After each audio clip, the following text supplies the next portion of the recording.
Greetings and welcome back. Welcome, everyone of the Imperium, to your daily news broadcast of Today, lore. today we are continuing from where we left off, except this time it's Arc 2 to be precise. The arc of the developing factors towards the Chaos Invasion and its defeat. As such, we shall proceed with the most important factor, I guess. And that is essentially some new news. We have had a recording before this, which was a older one with some lore in it, but now there's some new stuff I have added. Honestly, just by sleeping. So that happened. Well, the first recording for the second part of the little series, it seems that we're doing, was botched, to say the least. Yeah. Originally, it was supposed to be launched alongside, and the simple details placed there, but there was a big mixture here and there, and a lot of stuff that just didn't really keep up properly. Plus, it felt very rushed, and I don't like making content that feels rushed. It's just not my style. Yeah. Indeed. So, with that being said, let's begin. First things first. After Resnovius started to develop and grow up and essentially reach into the point where he was finally essentially announced into his true title as was basically planned to become a Primarch. Now, the details again is that he is genetically a Demi-Primarch. He's simply by title a Primarch. And funny enough, as a character, he is an individual that wants to go by what he really is. So even though many people call him a Primarch, he will feel more happy if he's called a Demi-Primarch. Funny enough. He's very humble on that regard. Then again, being humble is a trait he learned from Hestia, so... But yeah, in a nutshell, if I was to give a simple description of what happened afterwards, it is actually that I've rearranged one specific detail that I mentioned, which happened in the previous video later than it should have. See, he had arrived on his home planet of Rubicon. So the planet Rubicon is a frozen world, but it has volcanic activity nonetheless. And the reason for that is because, and Sam, this is gonna blow your fucking mind. So can you guess what they are orbiting, what their solar system essentially is like for the planet Rubicon? Knowing 40k, they're dark as fuck, cold as fuck, hot as fuck, or some sort of combination of the three. So, it is close, but it's not exactly dark. It's not exactly dark. Yeah, but he's not wrong either. Oh no, in the rest of the details, not wrong. Pretty much in the whole regard. But what do you think they're orbiting? What do you think the circular part, you know, how the planet orbits around? What do you think they're orbiting? Yeah, like a sun or something. Like, for example, Earth or Terra would be orbiting the sun. Now, what do you think Rubicon orbits? This is for you, Sam. Feel free to guess. Sorry, what was the question again? So if Earth/Terra orbits the sun, what does Rubicon orbit? That was the you have. I'm guessing a dwarf star. No, but feel free to guess 2 more times. Don't worry, you can't be really getting it wrong because you're just guessing. Yeah. Well, yeah. So, is it some sort of star? Yes. Yes, it is some sort of star. Because I didn't go with the cliche black hole BS, so it's a star. Red giant? Incorrect. Let's try. Yeah, 4th. Wait, say again? White dwarf. That was your first guess. No. Oh right, fuck. No worries, no worries. Yellow one like Terra. No. No. Will that be your final guess? Yeah, fuck it. That'll be my final All right. guess. They orbit a pulsar. Oh right. So you were close, but not close enough. Yeah. They are orbiting a balanced spinning pulsar, but it is still very powerful in its, radioactive surrounding because of all the energy like spinning around, fucking crazy movements. And in regards to the whole situation, the general output is enough to essentially keep the planet not exactly on the surface warmed up, but below. So the funny thing is that the surface is frozen, but if you go underground, there's a massive heat level. Yes. Which is also what causes the volcanic eruptions and all the stuff going on. Yes. So wait, that's entirely naturally occurring volcanism. Yes. Yeah. Vulcan lives. Vulcan lives! Sorry, wrong person. Hestia lives. Oh, right. Oh right, we're all degenerates here. Yep, we're all Yeah. So, Hestia lives! Dun dun! Hestia lives.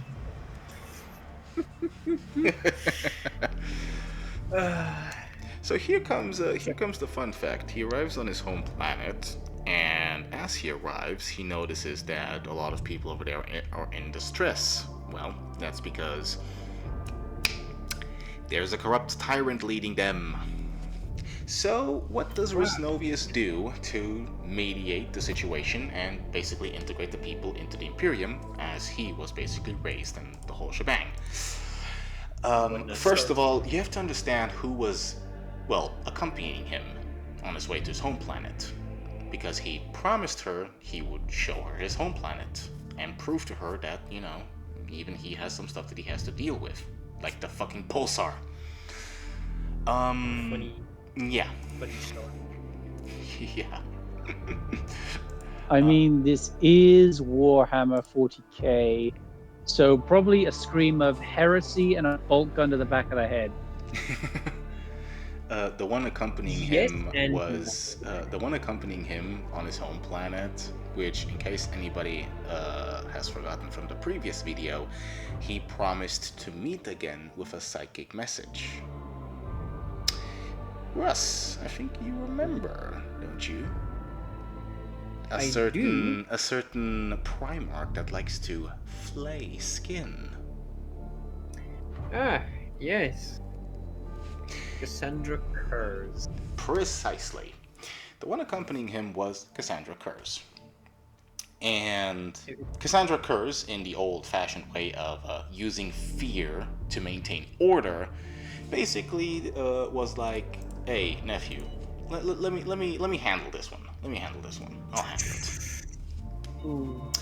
So he basically walks out to calm down his people, the citizens, the whole shebang, and basically tells them to go to their homes, relax, everything will be changed for the better this time. And then he walks back inside to see a bloody room and a skinned and flayed, tyrannical dead leader. A bureaucrat, or a politician, if you will. Indeed. So he's like, "Oh, should we have She's like, no need."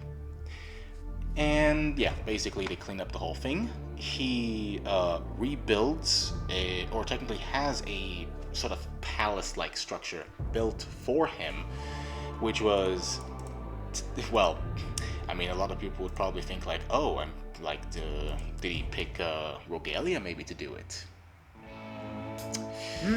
Saul No. Goodman theme playing right now. No, not Regalia this time. No, it won't be Regalia. The one who built the No, palace it is- for him. The one Is this? that he basically believed. The arts, the structure, the capability, the merit that he wanted for her to be recognized for. is none other than He Petra wanted- herself. Yep, he wanted someone that would put love into the work that she has done. And So so, it's not just a structure. yeah. Petra was the choice. Yeah. Therefore, he called Petra to essentially create the palace for him. Not just the palace, but a fortress as well for training halls, the whole stuff going on. And she turned it into a literal masterpiece. It was essentially a slow work in the whole process, but that was also because the effort and idea of it being done right, essentially. Not perfect, right. And that is the whole thing that basically went on with that. Now, when it comes to the decoration of his, his palace, his fortress, and everything, you can imagine who he called that, yeah. Thorgrim pretty much came around and was like, let me help with that. The doting aunt, if you want to know. When it came to the statues, the figureheads, especially because at this point, I should probably put a side note here as well, at this point, the firstborn of the Blood Wolves were already created. Alongside would be basically bringing up this essential batch. Now I shall mention from here on out only those who are considered firstborn. That would consist of Tacticus, Helswulfstan, Gren. Then it would be Sternwulf and Wolfsbane. The rest are all either they have all perished in battle or they have given their position as captains to a successor. And these are company captains, to be precise.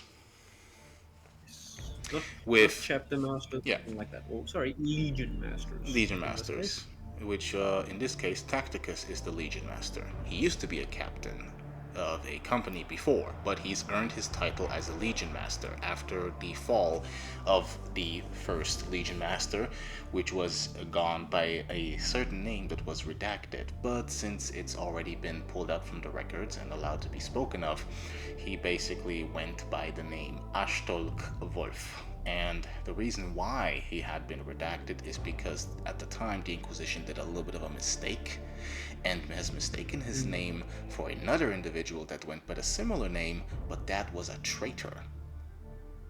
Yes. So it was an oopsie essentially on the Inquisition's part, which Novius didn't really like that much. So after a couple slaps and kicks here and there to get them back in line, they finally recognized that, having the same name don't mean shit. Yes. If you're gonna have the same name issue, just get a portrait of what they looked like. Yep. So, also, fuck Erebus. Yes. We can't forget him.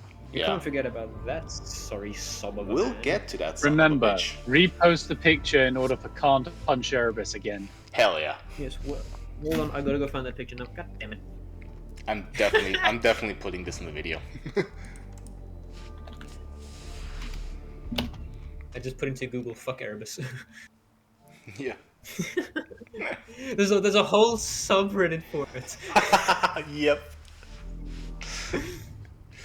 But yeah, in a nutshell, for simplicity's sake, we'll get to Erebus very soon when the time is right, because as I said, something happens in between, which is also what aligns to the changes. And again, I don't want to spoil too much, so I'm gonna first complete the important detail that is required. Now, Yes. to fully integrate the rest of the information so that all is simplistic, the one responsible for establishing the statues of Vesnovius, of the first, essentially the main warriors who were basically the Blood Wolves' firstborn. And the one in charge of creating those statues, which is unironically made out of gold, so you can already know who it is, Regalia. Now, the fun fact of it all is, in a nutshell, that he basically had to take a while to fully, develop his homeworld. So he was kind of given a temporary vacation to do that, you could say. So he was still working, but the vacation was that he was working at his own homeworld. Yes. And he went complete focus on it. He decided to bring the stuff that were required for his people there, from resources to food to clothing to all the preparations required, because here's the thing. For a frozen world, it's not exactly healthy not to have warm clothes. Yeah. And guess what the tyrannical leader did with all the warm clothes? Can I get a fuck Erebus moment, except fuck this tyrant moment instead? Yeah, so long story short, nobody there really had permission to wear the fancy clothes, as the tyrannical leader basically called it. And to be honest, yes, they may have looked fancy, but that's because they wore wolf fur that kept them warm from freezing temperatures. Just because it looks fancy doesn't mean it's meant for that. Yes. So yeah, in a nutshell, basically they had to go find the replacements, essentially the warm clothes, all the stuff there. So when you arrive on Rubicon, which for the record it is spelled with a K and not a C, so that it doesn't get anyone mistaken or anything like Yeah, that. so it's Rubicon instead of Rubicon. Yeah. And long story short, if you arrive on their home world, you're gonna basically see a bunch of people wearing a bunch of like warm fur coats, which is actually very effective from keeping them essentially warmed up from the freezing temperatures.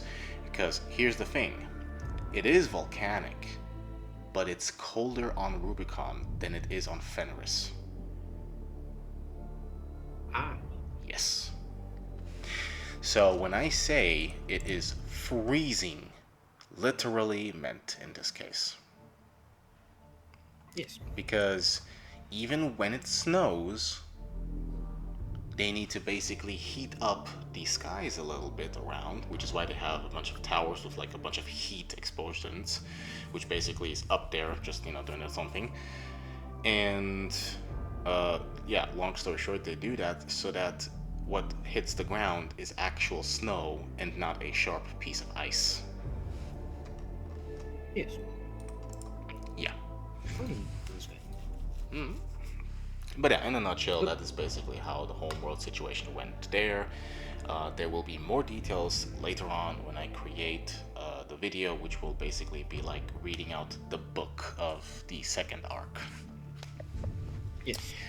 Proceeding on from here, we can get to the fun part of it all. So after finally creating his first 1,000 firstborn sons for the Blood Wolves, like beginning part of the Legion, he was already gifted two. I might need help with this, but what are those like supermassive titans called again? They have like a specific name, but I'm talking about the biggest ones, the really big ones. Imperator, I believe. Imperator? I think it's either the Imperator or the Imperator Titan. I have the thing here. It is the Imperator Titan. Imperator, sir. Yeah, the Imperator Titan. You sent me an image of like the different sizes. Wait, I think I found it. Yep. I think I found it. Now, It's like the Titans stacked together. Picture's a bit blurry, but it reads as Imperator. Yeah, so let me grab one of these here that is the best for what it will essentially be looking like. I will also show it in the video, as you can see right now, and I'm gonna send it on Discord too for the rest to see, so that you know that these were gifted to the Blood Wolves in service, essentially to serve for the Blood Wolves, by the Empress herself. There were two of these given to them, and they never leave the planet Rubicon. They are always there. Yep. So they're basically just like automatons. That's why they're painted up in brick castles that they just stand there all day. Yeah. Yes. They're basically like the, main two super massive guards of the biggest city on Rubicon. Yes. I always just think, I personally always just think it basically means like those automaton statues in ancient China or wherever it is they're called. I forget what they're called. Terracotta Sentinels, that's what they're called. Mm. Yes. Yeah. No, I can understand where you get with that. Yes. Hi, Gitman. Welcome, Yes, Gitman. I know. It's me. Your worst nightmare. We're doing a podcast, Indeed. by the way. Yeah, we're in the middle of recording. Thought it would Sorry, be fair should I for you to leave, know. man? No, like No, I'm, no, I'm just should I saying. leave, I'm just man? saying so that you know, so that you know, like what we're basically talking about and why. Yeah. So You're more than welcome. you're more than welcome to stay. You can even add like some of your own ideas in the whole situation or general lore that you can remind us of that I may have mentioned and have forgotten about. But also because you might love what happened during the Chaos Invasion. I'm pretty sure you are someone that would probably find some good content to make out of it. Yeah. I'm gonna guess what happened is lots of murder, lots of bloody massacre, all that kind of thing. The general. You know, all the good stuff. It's the general stuff in that regard, but The good some stuff. specifics in there that you're Oh, definitely going to enjoy. Everybody loves some good old bloody massacre. Oh yeah, who doesn't? Blood for the blood god. Blood for the blood god, skulls for the skull throne. All right, one second. Yes, brother. It's I'm gonna back. PM him saying he's broken. I'm back. Hey, he's alive. He's Mhm. alive, yeah. I have returned. It's just like Frankenstein. He's Yeah. alive! He's alive! He lives! I have returned. I have returned. I'm definitely gonna have to cut this part out from the recording, obviously. Thank fuck that recordings do not require internet. Yeah, thank What's God. wrong? Come on, what's wrong with that? What's wrong with that bit? So that bit was very good. I think that was great. You should keep that in. Don't remove that. That was great. That was great. No, I'm only gonna keep Leave the it. important bits. The part where I had to fucking close Discord and then literally swear at the fucking Discord developers not being able to do their goddamn job. Yeah, I think I'll save that for when I'm knocking at their houses and their personal addresses. Yeah. And yes, I did put that in the video. Bite me. Bite me, YouTube. I'm not gonna bite you. Not you. Jesus. And it's Not you. metaphorically meant. Yes. And we meant I YouTube. know. Don't think I'm some stupid moron who doesn't know what you mean. Then why did you say I'm not gonna bite you? Huh? You got some secrets you're Still keeping? not gonna bite you. Still Slanesh not gonna bite. cultist. We got a Slanesh cultist. No. Oh dear, oh dear. Looks like it's another one of these days. Uh-oh. The video. Uh-oh, stinky. I'm currently just running around looting and raising because that's the most corn thing to do. How original. It is. It's the most common thing to do. It is also the most fun thing to do. Oh yeah. So here's a funny thing though, actually, that I kind of just saw right now. So apparently my recording is it's basically just a black screen now because I have to close Discord, but it can still record the sound because it's recording everything that is being played into the mic, which is connected to my headphones as well. Okay, which is not too bad. In the editing can. Yeah. Add this stuff. Should be fine. Now Not too then, bad. For anyone who is wondering, this would like. I mean it's mostly an image or like background gameplay footage, so you know they're not exactly gonna see Discord. Yeah. If anyone wonders why he just vanished during this game, his Discord doesn't like him very much. Yeah, pretty much. Me and Discord are at war with each other. It's like a love. Is that surprising? Not really, no. No, not really. It's because I always call them out for their bullshit. Yeah. And especially with the new CEO that's just fucking Discord. Thank you very much. Burn them. Put them on a stake and burn them. You know. No, So, take them out, back around house, and give them the Hogfather, the Hogfather. nah, bro, I'm No. just gonna throw him at Nurgle. I'm gonna let Nurgle have fun of him. Or no, not the Yeah. Hogfather, the Godfather. Give him the Godfather treatment. Oh Oh no. boy. Think they prefer the Nurgle treatment. Yeah. Also, Gitman. Um, by the way, Russ, you have full permission to share the images that you sent me in VC chat. You'll know which images after I mention it to Gitman. Gitman, we Yep. have decided to go even more insane. We are making the Chaos Gods female. Yep. Okay. Because why the fuck not, am I right? Can you tell me something new? It wasn't something new, it was something we have officially decided on. Yeah, but can you still tell me something new? Hmm. I'm saying this because you're saying this like it's like out of nowhere, uncommon, and I'm gonna tell you it right now. It's not. Well, the thing is, you weren't there when we said we decided it, so. Yes. I'm assuming you have seen the pictures of the female Chaos Goodman. Yes. Of course he has. Okay. I never used the Nurgle one because I think she looks hideous. Yeah. But for the sake of the for the video, we have. It's the only one we have. The other one's just.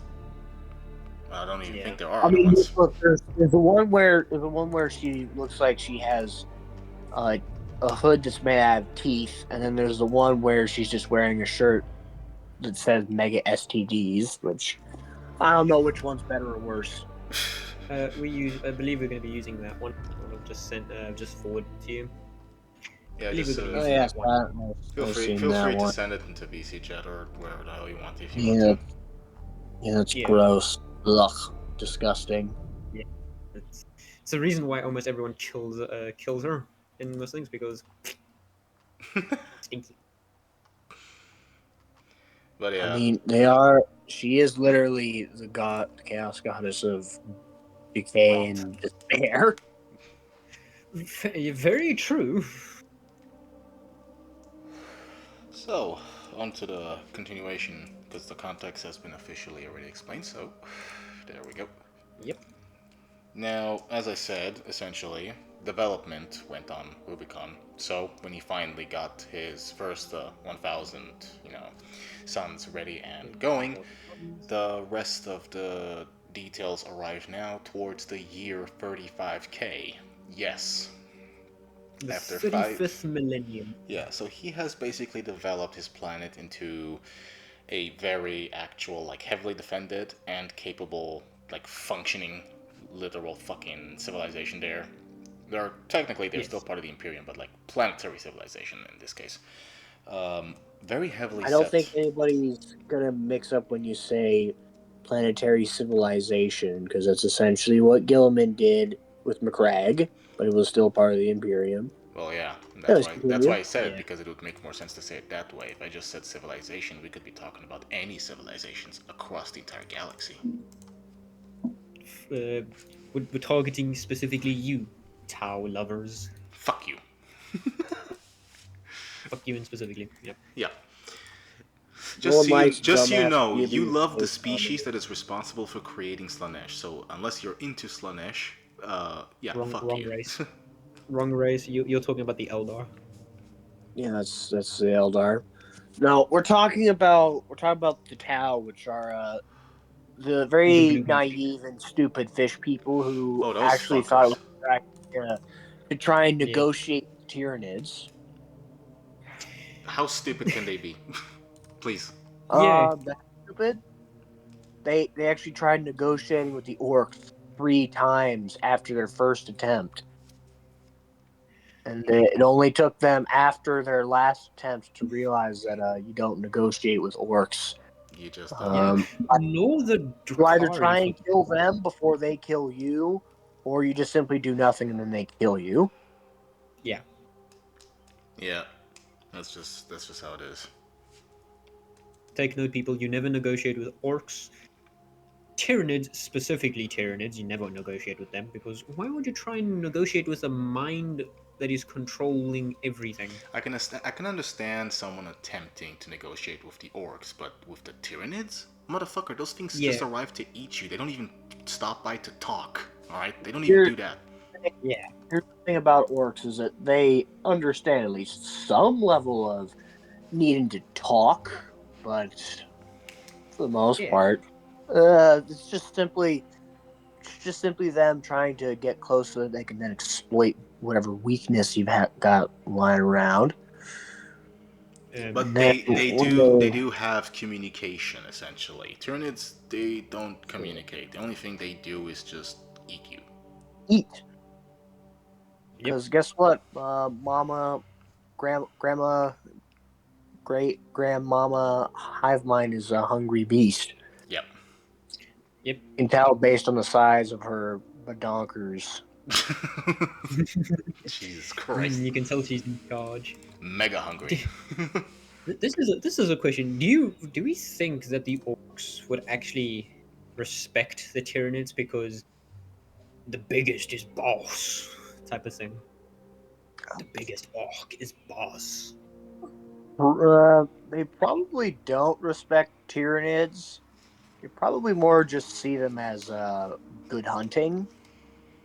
Good eating. Oh, They see the Tyranids probably as how a lot of everybody sees the orcs, and that is they're just foul beasts. And what you really need to do is just simply find them, and then eventually kill them and strip them of all their belongings, and just take them as a very bloody trophy. yeah, pretty much. It's really all you do. So here's something that basically happens essentially at the events of 35K at this point, in the story at least. So the heavy hitter is essentially what would have caused Hathor to even, get to the point where Erebus would have tried to, manipulate her, which is the event involving the sword.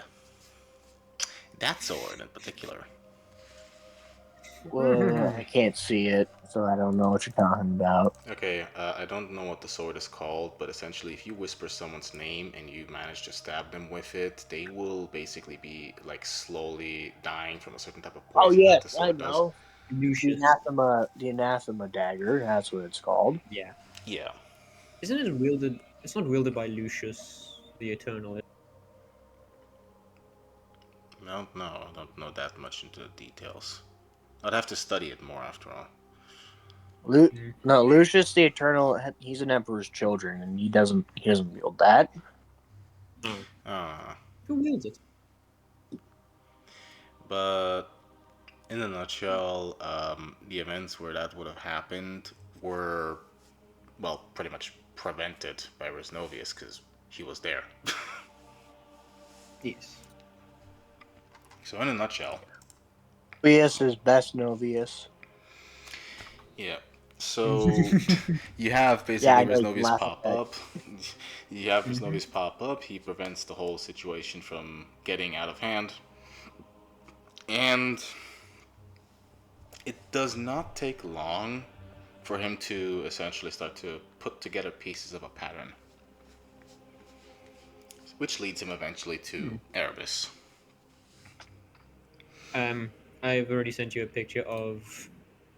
I've put one in VC chat, and I've also sent you one personally Alright, about Erebus. yes. So, there you But, go. yeah. In a nutshell, um, remember the previous video where I basically said that all the word bearers had to do was just, find Erebus and kill him? Yeah. Oh yes. Okay, so in a nutshell, that was when he was visiting her after finally managing to find a common ground. But this was also after the events of what happened, what would have technically happened to Hathor, but didn't. And he also found out what Erebus was trying to do because he entered Erebus's mind. Hmm. A lot of and tentacle hentai, I see. as I've mentioned, hopefully I think people should know this. If I haven't mentioned it in the previous arc, so arc in the first arc, if it's not mentioned, then I'll mention it in the second arc. Currently, Resnovius is the second strongest psyker in the Imperium. Next to Magnolia? Malcador and Magnolia. That would make him then probably the fourth because both of them are a tier below the Empress. Yeah. The reason why I said that he is the second one is because he had them help him. Well, technically it would make him the third because Melkador dies. Well, that will happen during the Chaos Invasion. But we'll get to that. Exactly. We'll, My we'll, point's we'll, exact. we'll get to that.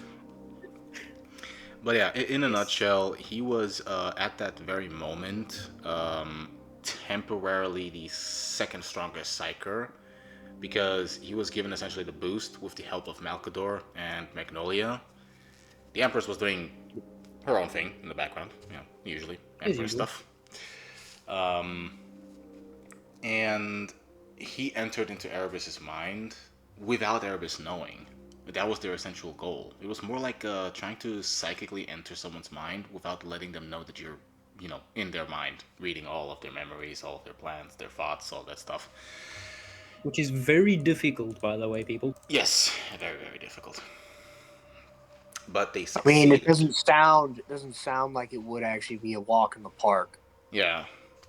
Because given how 40K typically depicts mind reading, it sometimes becomes incredibly impossible to actually have your presence not be known in the person's mind. Yes. Yeah. But it was a chance, a gamble that they had to take, and it was successful. It was the right flip of the coin at the moment. So, after he discovered Erebus's original plans, the original intent, the stuff that happened, all the way to where essentially it involved that specific dagger, long story short, he basically had to have a chat with Aurelia. So he sent a message, obviously, towards the Empress, let her know as well. And then he went to Aurelia and had a chat with her and told her, listen, here's the thing. We all know how you think. We can understand your perspective. I can definitely see how you would basically look at your mom and basically say, how the fuck can I look at you and not proclaim you as a, goddess, essentially. But there's something you need to understand. It's not enough. It's not enough. So we have to make something that would make a lot more sense. See, and then he brings up Erebus, the topic. See, Erebus was basically going to try to manipulate Hathor after essentially trapping Hathor into a duel that could have ended very fatally. But because Erebus is smart, in a sense, Erebus tried to manipulate Hathor with healing, essentially, Hathor with the chaos and the ruinous powers. And that would have led essentially to words of manipulation, which he intended to destroy the Imperium with. The very people you're trying to essentially protect, and of course, the one you see as a goddess, are following under. Why would you permit that? This would be a bad thing. Very bad. And he's not wrong, after all. It would be a bad thing. So, we have actual 40K lore to go by. It tells us it was bad. Yeah. So, it didn't really take much time for Aurelia to finally come to the conclusion that Erebus gotta go. Yes. Now, obviously, simply killing off Erebus is boring, and also something people shouldn't do because, as much as you say fuck Erebus, if he's dead, when do you get to say that? He's dead. No point. No, here's what you really need to do. What you need to do is entrap him in a box where it's just a computer and nothing but getting over it with Bennett Foddy.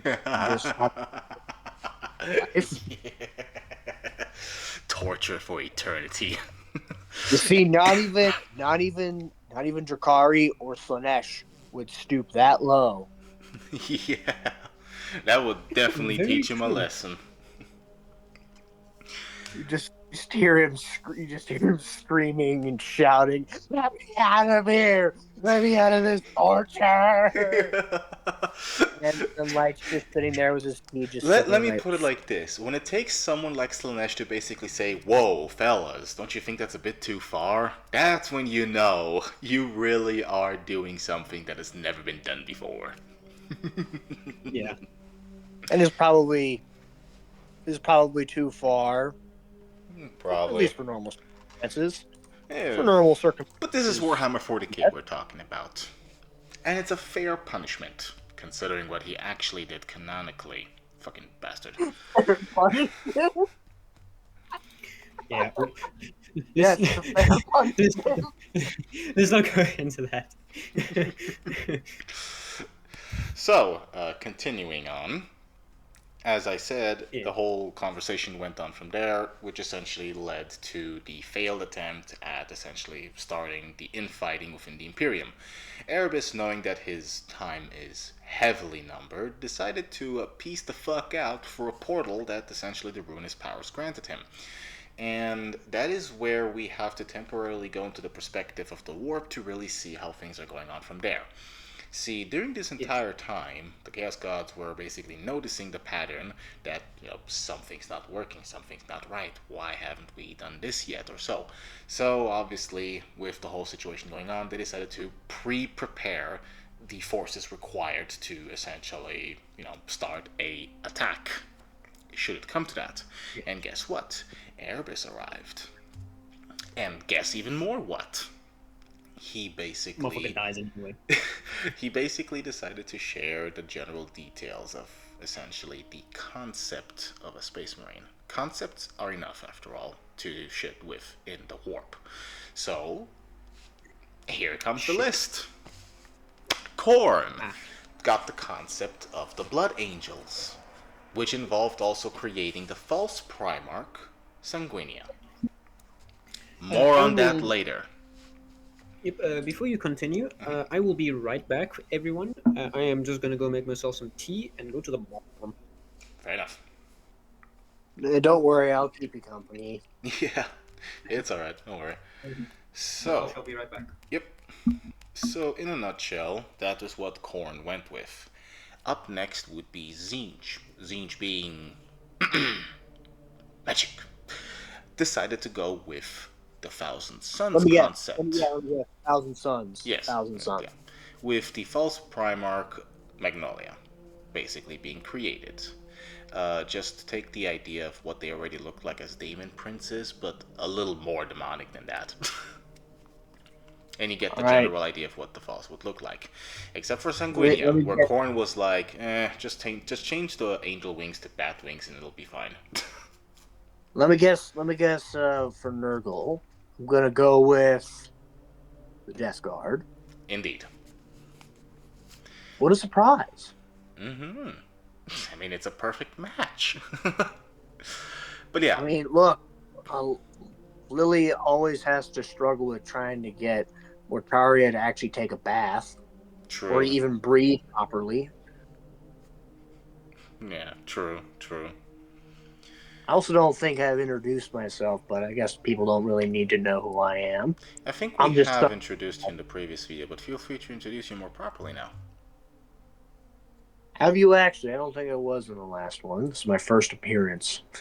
Oh no. So in the previous, like in the first arc video, we basically mentioned you as basically the one that writes certain fanfics or technically one shots in the Reddit, a certain subreddit, and in a nutshell, it was towards the end of the video more closely, because that's where we mentioned it more detailed, where we basically mentioned that there's a subreddit of the Femarks AU, and essentially also the Discord server, and so on and so forth, and you, I believe, should have been mentioned in that as well. If not, this is the perfect opportunity to give yourself a proper introduction. Alright, well, my name is Jude, but most people just call me the Get Man. So, hello! I've just intruded on Resnovius or a Scarlet King. You Well, you can just call me Resnovius, because that's my YouTube channel's name now. I mean, I mostly just called you that because on another Discord server, that is your actual Discord name. Yeah. Yeah, no, that's pretty much just how that whole situation would go, more or less. So, anyway, circling back to my idea about making Erebus sober. Yeah, never mind. Just remember that was his idea. He invented it, and I did watch with him the actual episodes that were recorded for Erebus to be tortured. Realistically speaking, though, it was just Markiplier. Lovely guy, though. Love him. Very good YouTuber. It's what you watch whenever you want to absolutely laugh your ass off at how ridiculous and funny Mark looks when he gets angry. Yeah. And also if you want to watch real authentic chair abuse. Indeed. The chairs will hear from you in the court. It's like Mark falls, loses lots of progress. Chair's like, my time has come. Yeah. Yeet. But yeah, in a nutshell, that's basically how those three Chaos Gods went. And then you have, of course, Slanesh. I mean, I'm gonna get. you don't have to guess. At this point, it's pretty obvious what the concept is. Slanesh is gonna pick. Fulgrim. It's gonna be Yeah, Fulgrim. it's the Emperor's children. Jesus Christ. So yeah, in a nutshell, they basically took the concepts and essentially used warp powers in a nutshell to create false authorities. When it comes to Tzeentch, they are made up of dust. If it comes to Khorne, they're made of blood, literally. Except for the false Primarchs, they actually have a physical matter. But when it comes then, for example, to the Death Guard, like just these artist ones from Nurgle, well, they're basically filled up with pestilence and whatever else you can shove in that thing that is pretty much dirty and filthy. Slanesh is a... Walking. Slanesh is a weird one. What would that be? It would be the certain white bodily fluid. Oh, right, yes, indeed. A certain white bodily fluid we cannot mention. Unless YouTube doesn't give a shit, which, cut! Anyway. Yes, For the sake of simplicity, why don't we just call it snot? Yeah. You just call it that. But yeah, in a nutshell, that's pretty much how that whole situation would just go with that. Now then, continuing where we generally left off, in that regard, back towards the perspective of the Imperium and with all the characters there and all that. Yeah, basically Aurelia arrives, see that Erebus has escaped, but also basically found a certain book that contained his plans, and was even more reaffirmed that Erebus is a traitorous bastard. Not only that, but she found out that her father also wanted to join with Erebus's plan.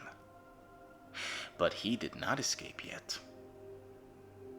So, you can imagine what happened then. Pain, suffering, or Pharaon. Also, maybe there was a dash of little light, scribbling some fake mustaches on his face as well. Yeah. Is that just you? But yeah, in a nutshell, Corpharon was stripped of the armor, stripped of all ranks and titles and everything, and pretty much just locked in a deep fucking torture chamber. You can already imagine, as Gitman would put it fairly, what the torture methods are. But since we already mentioned it, and we shouldn't get too far off topic too many times... Benefati, the most sadistic and creative torturing bastard on the planet. Indeed. But in a nutshell, that's pretty much how that whole combination would essentially pop in with. Now, to finalize more or less pretty much the general outcome of that, it took about 500 years after the year 35k until the Chaos Forces would actually start a proper invasion. Now, during this time, most of the Imperial forces were fighting Eldar, Orcs, whatever else was in the way. However, that is why they struck because that is where a lot of the zones, which should have been defended, had a couple loopholes holes that they could, sneak through. And exploit. Pretty much. Guess what the first homeworld is that they attacked?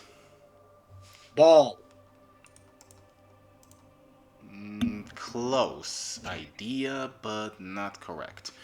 It was specifically requested by Erebus. Oh, that's easy. Kurt. It's So- not Monarchia. That's not actually Aurelia's homeworld. It's Kurt. Yeah. So- Monarchy is the city for the whole planet. Yeah. Or city. Yeah, it's a city, That's but okay. yeah, the planet's called Kurt. Yeah, they first invaded Kurt. That's the first homeworld that they attacked. Russ, you already know the details, but I don't think Gitman does, so I'm gonna slowly edge into it. Oh my fucking mouth! Just burn my mouth on my teeth. God damn it! So, in a nutshell, the home planet was, well, heavily undefended because they didn't exactly expect, to be attacked, considering the circumstances. But regardless, it happened, and the defense force was essentially not enough to handle a swarm-like invasion from the Slaneshi forces. So yeah, that was the first attack essentially there. Obviously, Nurgle focused most of her forces and the whole fucking shebang on the homeworld from the Death Guard, basically. So that's where they focused more, obviously. I want to say Barbarous. Yeah, Barbarossa. Barbarossa. So yeah, there's essentially where that took place. Now, Is it a Pirates Go? Barbarossa. Barbarossa, yeah. If any of you loves, you may actually know him. Yeah. Khorne obviously focused most of the attack on Ball. I mean, you can see a pattern here. Now, here's the thing, though. Balls. We're going balls deep. Yeah. Yeah. Yeah. Now, you'd think Tzeentch would attack Prospero, but Tzeentch is Tzeentch. Why would he make something so... Well, why would she make something so obvious? Well, obviously, I'm going to attack the next obvious spot. Fenris. Yeah. Funny enough, Barbarian. Tzeentch wanted to make the people of Fenris, the Space Wolves, and of course, I have to say Freya for the sake of the video because that's the universal name accepted. And I know what you mean when you say you have a different way of saying the name Gitman, but like I said, this is just for the video's sake. So Freya Russ in this case. Yeah, the idea was that Tzeentch wanted to confuse them, to make them think that the Thousand Sons were suddenly attacking them, because again, they had a similar armor pattern. The only difference was just the color.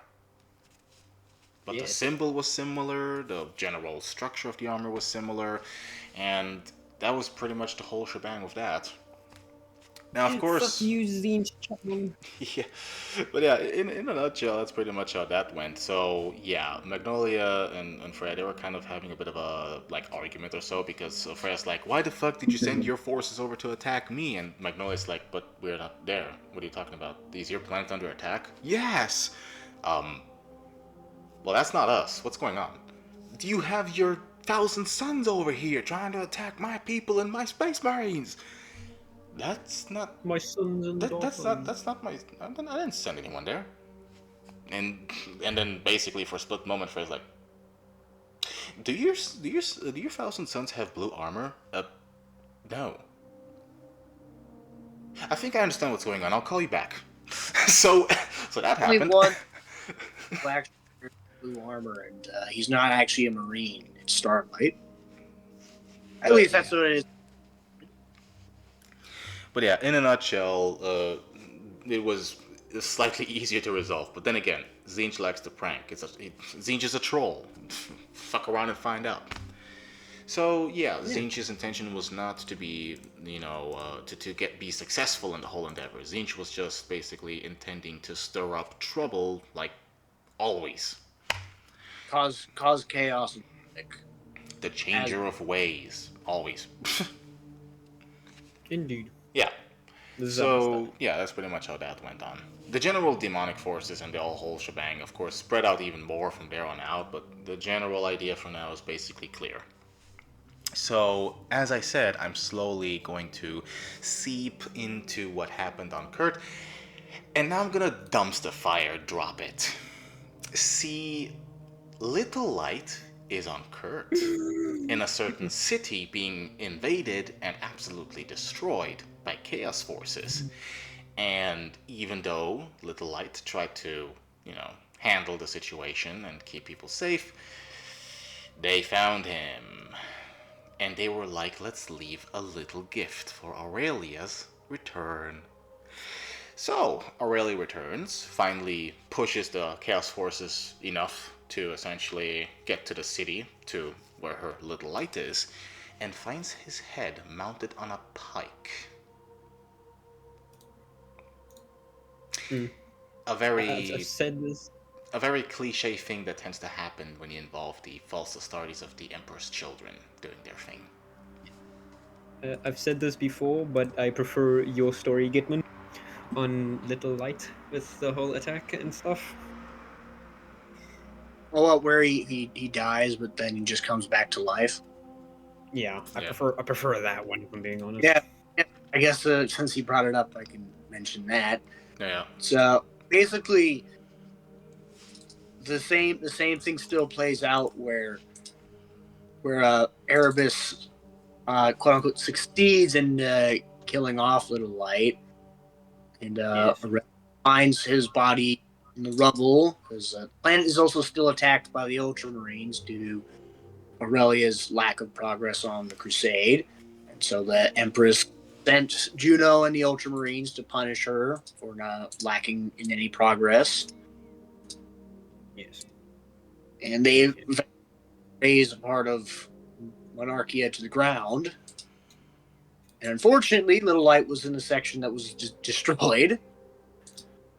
And when Aurelia finds it, he simply starts crying and sobbing heavily onto his charcoaled corpse. And Corferon and Erebus are both there, and they think that they've basically been successful.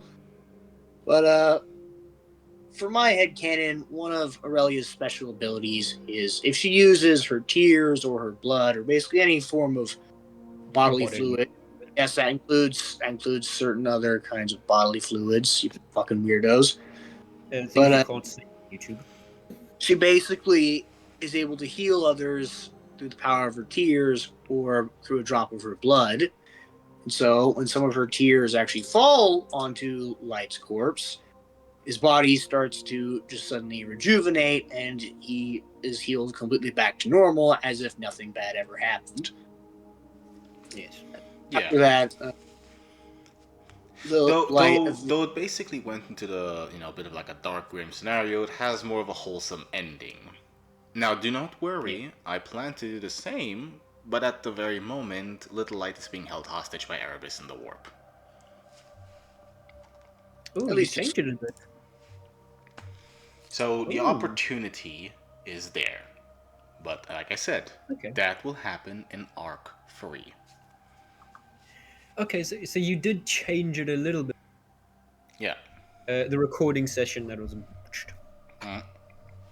Like I said, there So was a you couple did of changes here change and it a there. little bit. Yeah, okay. So my heart doesn't have to be heavy anymore, thank Yeah. God. Now here's the thing. Proceeding on from there, we have the other situations going on. Now, of course, I need to make sure I have also, of course, the list to be sure to, read it out. So,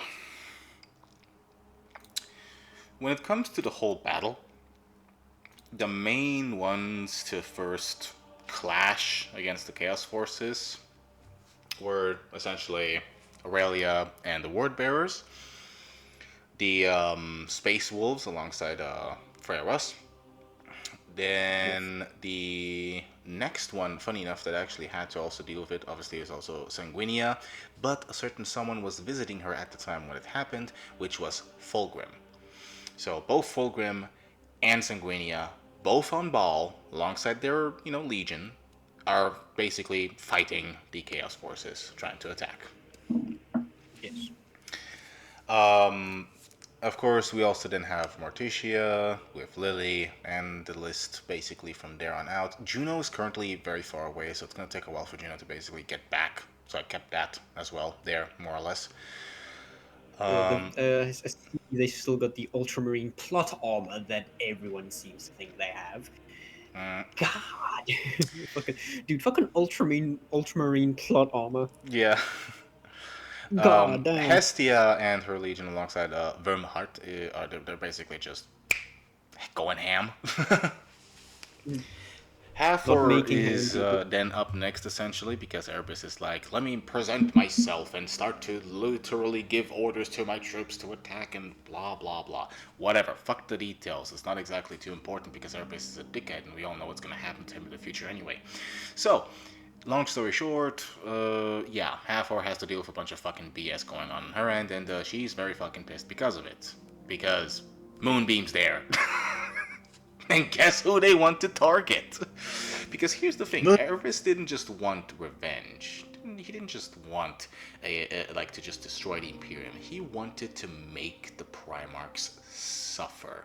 And how do you do that? Target the one you care about. Actually, no. Target the one thing that keep them some form of family and sisters, and that is their husbands. I mean, in a sense, you missed this out, Gitman, but don't worry, you'll see it when the video comes out. In a sense, if they tried to target Resnovius, it would be a similar scenario, though less of a husband and more of the nephew logic. Yeah. I did send you like a short clip. This is for later on in the video, people. Keep in mind. I did send you a video of when Resnovius appears later on. That's a given. Oh, yeah. Considering the context, there is a. We're gonna tell you later on. But I have sent you a video of him. You can feel free to send it to VC chat for Gitman to watch so that he knows. Sure. Let me do that. Yeah. VC chat.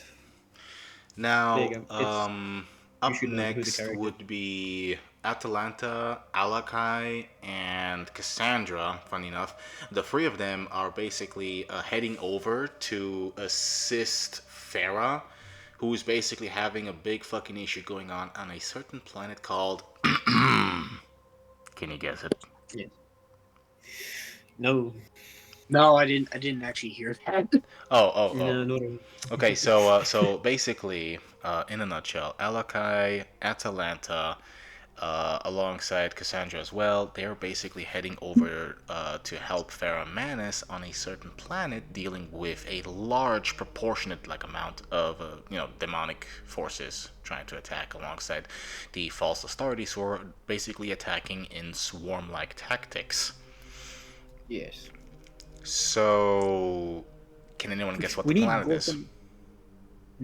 I was gonna say the planet's called Gork and Mork, but that's Orc. I'm gonna say Isfon 5. Oopsie daisy. I'm gonna say Isfon 5. Wait, you're guessing Esteban 5? Yes, since I'm assuming that's since that's the planet with a drop. I remember. It still has some. It might have some prevalence. If it's not Isfon 5, then probably Isfon 3 instead. Yes. There you go. He got it. He got it. Isfon 3? Yes, it's Esteban 3. Yep. The Dropside Massacre. Wait, was the Dropside Massacre on Isfon 3 or Isfon 5? Oh, the Isfon 3 was when Horus and the Traitor Legions had to try and mop up the rest of the loyalists that were part of their legions, but it took them a long time because some of the loyalists into what Horus was actually planning and went down to the surface with their brothers, and the majority of them survived the virus bombardment. Isfon 5 was when Ferrus Manus, along with Iron Hands, Vulcan, Salamanders, Korax, and Avangard, were nearly completely obliterated by the combined might of 9 Astartes legions. Yeah. Yeah, okay, so I found the map for the Isstvan for the Dropside Massacre. I'm gonna post it in VC chat, and You tell me how bad that is. 'Cause, Oh, it's real bad. Real fucking bad. Yeah, which factions? It's chaos. I fuck, it's almost every Well, single fucking. if you look on the Iron Hand side, that small white part that's plunging deep into the traitor lines, that's where Ferrus Manus gets decapitated. Yeah. Mhm. So I changed a little something that happened, and this is gonna be very dark, and it's not for the faint of heart. Before Pun you intended. say that, but before you say that, I was gonna make a joke about Ferrus Manus. Since Ferrus Manus got decapitated and all, it's safe to say he got too ahead of himself. Yeah. Oh God. Well, Yeah. that one's the heavy hitter, ain't it? Yeah. I'm Is not everyone in the comments happy? I said the joke. I'm not laughing appropriately on the outside because I'm not actually laughing. I'm willing to bet on the inside you're laughing your balls off, but at the moment you're just like you can't really focus on laughing on the outside. Also, not laughing heartily on the inside either because It's a dad I joke. personally don't give a shit about Ferrus Manus and the actual lore, but I certainly do give a shit about Pharaoh and the Fenmark. Well, why do you think he was talking about Ferris and not Farah? Mm-hmm. Because he said Ferrus Manus. Yes. Mm-hmm. I purposely said Ferrus Manus instead of Yeah. Pharaoh Manus because, well, then that would just be It's not even canon to the It'd be too Blood Wolves ahead. universe, so Yeah, that too, but it would also be too ahead of its time. God damn it. True. Understandable. Don't worry. Continue with what you were saying. So, in a nutshell, basically, Esteban 3, in this case, Esteban 5 technically nearly didn't really happen much. They did have a battle there, but it was nowhere near as bad as Esteban 3. So let me explain it like this. Take what happened on Esteban 3, multiply it by 100 in casualty rates on both sides, and then add the factor that Farah was looking for Ironheart, only to find I did keep one thing the same, but what she found is different. She opened a big metal box that was just in the room where she kept him to keep him safe and hidden from the battle. And when she smacked it open with her hammer, she found a solid metal heart. And it used to be made of flesh before. boy. Fucking Zinch! Yes, Zinch decided to really directly mess with Farah Manus in this case by turning the heart of, well, Ironheart / Anvil into a literal iron heart. Yeah. Translation, he's dead. What irony. Yes. Oh god. What irony indeed. Stop. That was not an intended pun. I know. I'm saying the irony is there in a nutshell. The general irony behind it. She called him Ironheart. He's now reduced to an Ironheart. Yeah. It's why it's much better to call him Ironheart than Anvil, because Anvil makes no sense. Yeah. No. Honestly, it really doesn't. No, not really. So Because Farah is super depresso. Not the depresso espresso. Yeah, sadly, very still very depressed, but now I'm very fast. depresso espresso. But yeah, in a nutshell, that's pretty much what happened. And now she has both rage and depression, while she is beating the ever mother-loving fuck out of a goddamn archdemon. Oh. She has essentially done something that is considered almost impossible to do at the same time. It's more of like, this happened, therefore it created this in the process. No, it's just both of them colliding at the same time. She has the depressed rage. Is it like where she's just like crying but also screaming and In complete fucking rage and anger, yes, while crying at the same time. And basically, while that happens, she's beating the shit out of an archdemon from Zinch. Can we? No, she's not actually crying. What she's really doing is she instead got her own version of the butcher's nails put into her head. She just doesn't feel pain, at least not the pain that you would expect from the butcher's nail. Yeah. Is it safe to say that this is a certified Kratos moment? Yes. Yeah. If you Yeah, wanna, basically. if you wanna do a comparison, it's basically Kratos, but in this You know case, feminist. What's funny is that on the subreddit, somebody actually made a story. This is completely unrelated to Farah, but for Atalanta, someone made a little story of how Atalanta accidentally goes, and her hands are now permanently stained red with his blood because she wasn't trying to kill him. She just got lost in her frenzy as she was destroying a chaos cult. That she suddenly, when she calmed down, she suddenly knows that she had killed Rose. Ouch. Oh, yeah.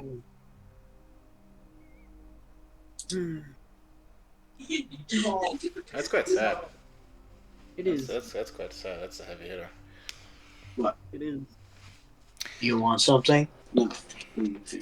So here's the next. Okay, I'm just gonna go over the ones that are basically gonna be okay technically.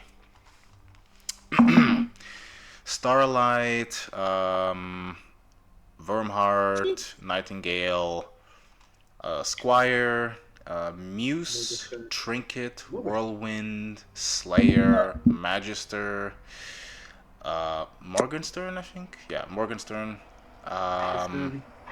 Nightingale. Or like Nightingale, yeah. Nightingale's Rose and Centurion. So those are the ones you don't have to worry about. Nightingale's a different SO. That's Corvia's, not Cassandra's. Yeah, we did. No, that's what I meant. Nightingale is for Korra. Yeah, that's what I meant. Yeah. We forgot Squire. No, I mentioned Squire. He said Squire. I mentioned Squire. Did you? Yeah. Okay. Yeah. So you mentioned Centurion. yes, I did. That was the last one I mentioned. The last one. So those are the ones you don't have to worry about. That goes for everyone viewing this video as well. You don't have to worry about those in particular. On the other hand, if we're talking about Dove, Lily, Moonbeam, Detective, and already mentioned Little Light and Ironheart, yeah. Let's just say there are certain events that happen. Now, I'm not going to say all of them die. That's just bland and boring. But there are certain events that take place. Even if they're different, they are basically based on a certain situation combined. So, which one do you want the least to hear about that, is the least worrying? Little Light, because we already know about what happens to him. No, I meant like which one do you want to hear about that I haven't mentioned already from the list? We already know what happened to Ironheart and Little Light, because you mentioned it earlier. Yeah. Instead, we'll go with Detective. I'm the least worried about him. Oh God. You didn't tell him, did you? Mm-mm. Detective is currently being tortured, killed, and resurrected over and over again by Slanesh. Abracadabra, suddenly do. I cast Foul Plague upon you. So, yeah. Slanesh is about to get absolutely trolled legioned out of by Alfaria and Omegan. And yes, they have found a way to get into the warp to fuck Slanesh's shit up until they, or she in this case, hands Detective back over. And they will not stop. I would say this is a... Troll fest. God damn. What's a troll fest? Wait, say again, Gitman? It cut you out a little bit. Yeah. I said let the troll fest begin. Oh yeah, let the troll fest begin, yeah. I'm currently listening. I just finished one song and listening to another now. I'd say this is perfect for like the whole scenario. The first one being Get Out Alive. For the ones that did live, and for the ones that didn't, this is going to be a controversial thing personally. I think that at least. It's the song "Way Down We Go," Oh shit, yeah. and it's a perfect song for Slanesh because let's just put it in a friendly manner. Her ass is about to be pounded. Song, That's I wouldn't say that's friendly, but it's just making me think of the song "Make It Out Alive," which I forget a band that's no. by. Fuck, I moved it. But Shit, yeah. I moved the playlist around, motherfucker. I think the ones that would be more effective is at least for the female Primarchs that lost their significant others, Hell to Pay. I think that's a good song to pick for Certified that. Doom, certified Not a Doom guy. not exactly a Doom song. I will show you the song after I finish recording the whole like podcast stuff. So don't worry, we'll get to it. Yes. In the meantime, what I will do is I will send you the link of the song. It is technically a Warhammer 40k, tribute type of music, but don't worry. It's by Five Finger Death Punch. I The think that song is I what they're mentioned. called. Yeah, I think that is what they're called. No, I know that it's what they're called because I know the exact same song that you're talking about. Though I will be Also, honest, I'm on Russ's side where I thought it was also a Doom song because yeah, there's another artist called Miracle of Sound that has a song yeah, that's literally named after the same thing. Here's the link. oh yeah. And I think that one's probably a much more fitting song name than much more fitting for a Femmarks going crazy compared to Five Finger Death Punch. Oh yeah. Well, it just depends. The reason why I picked it is basically just the fact that the melodic tone of the voice is supposed to also basically represent the anguish that the female Primarchs are under.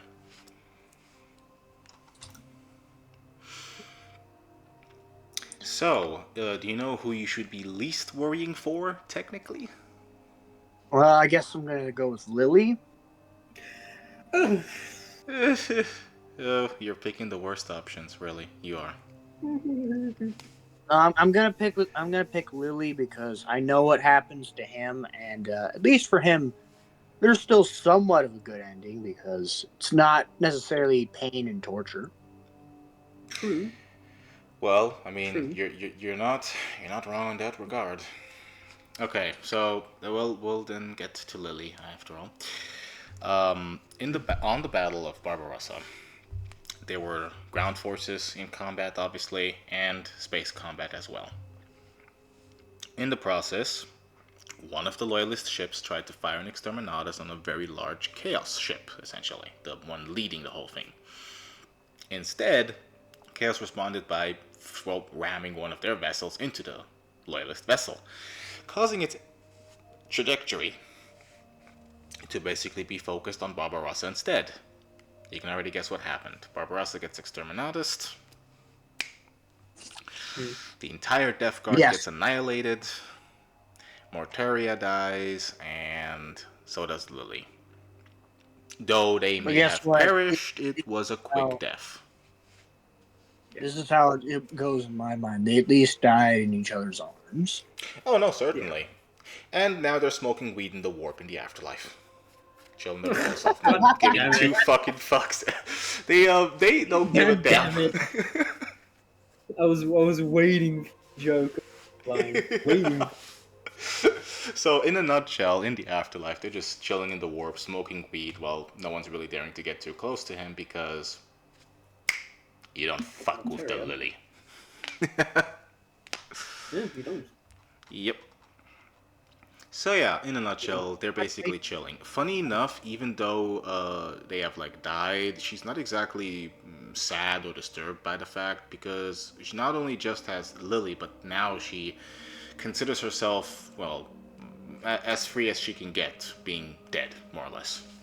So it's not exactly a bad thing on her end per se. Exactly. See, that's why I picked it. That's why I said it's the least worrying. Yeah, when it came to the least worrying, though, I was kind of specifying on who gets to live and who gets to die. But don't worry, this one's the least painful one, at least. kind of a more wholesome ending towards it.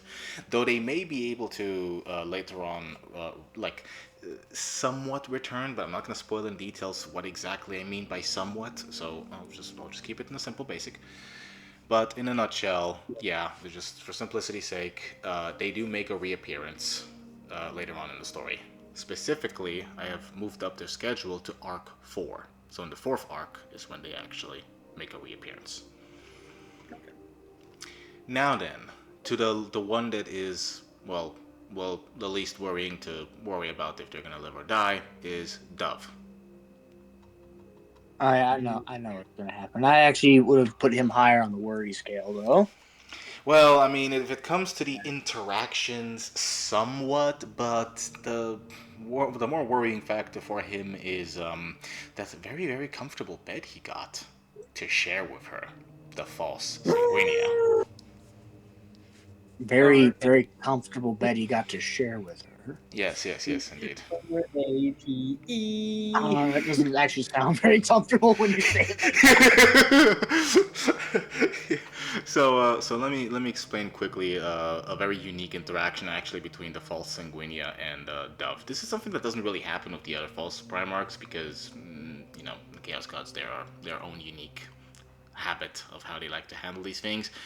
Fulgrim does have a similar type of situation, but less on how Sanguinia wants it. The false Sanguinia, in this case, or I'm just going to call the Demon Primarch Sanguinia for simplicity's sake, because now you have a Demon Primarch Sanguinia and the actual Primarch Sanguinia. Yeah. So, in a nutshell, the Demon Primarch Sanguinia is very obsessed with trying to convince Dove that she's the real one for him, that he is supposed to be with her, because in her mind, the actual Sanguinia is the fake. Yep, we got one of those going on, fellas. Not surprising. But long story short, if it comes to the general treatment he gets, it's pretty fair, except for when he says he still doesn't see her as the real Sanguinia. And when that happens, let's just say the bed gets to break 3 times before it finally gives up. Prison. And for the record, if it wasn't clear enough, yes, the Demon Primarch Sanguinia is a full-blown obsessed, absolute possessive yandere for Dove, because she retains the memories of their relationship too. Yeah, Corn kind of went with that. Yeah. You see, I actually had it in my mind that this will actually probably be discussed in a different conversation. So never mind, forget what I was saying.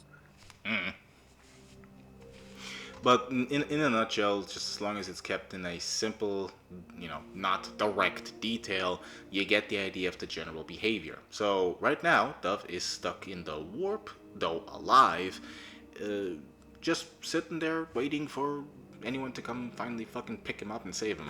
So yeah, he's not gonna be killed or anything like that. You don't have to worry about it. I had a thought. I just had a thought of it now. Oh, wait. When loyalist Sanguinia finally gets I know what you're gonna do. I know what you're gonna do. You don't have to fucking. Hold on. I think I know what you're saying. I think I know what you're saying. Hold on, let me get to it, man. Dove goes uppies. So go on. Come on.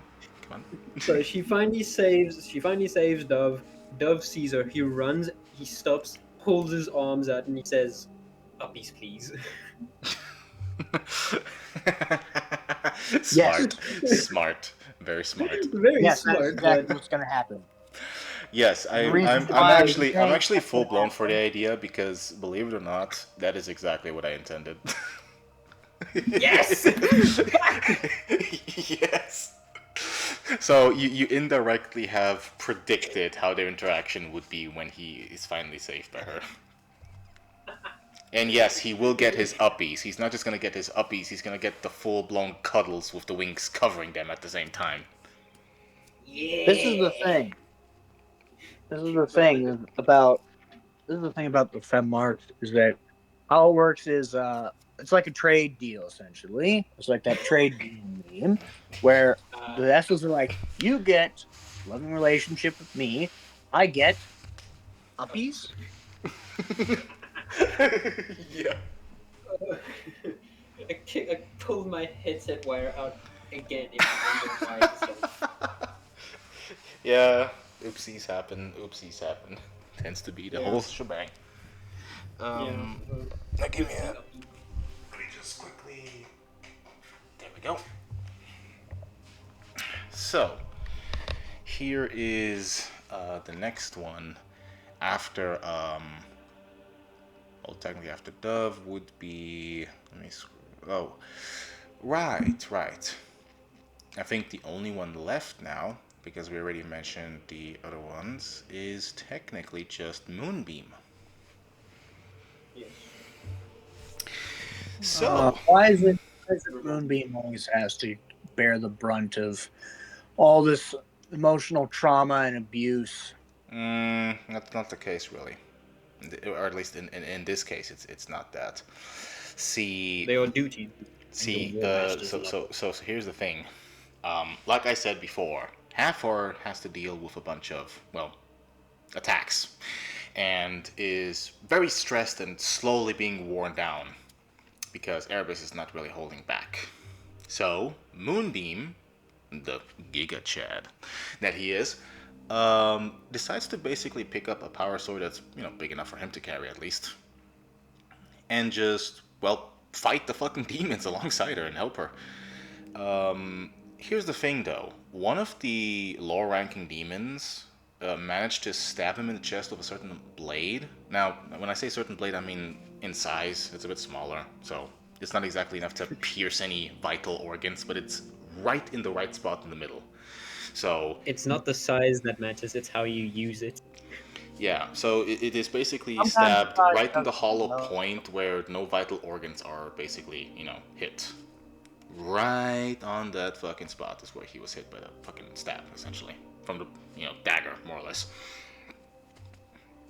And obviously Hathor, being absolutely, super fucking worried to the point that she's about to panic, tries to basically help him, only to see him already just casually punching the demon in the face with his bare fists, not even giving a shit that he was stabbed in the chest.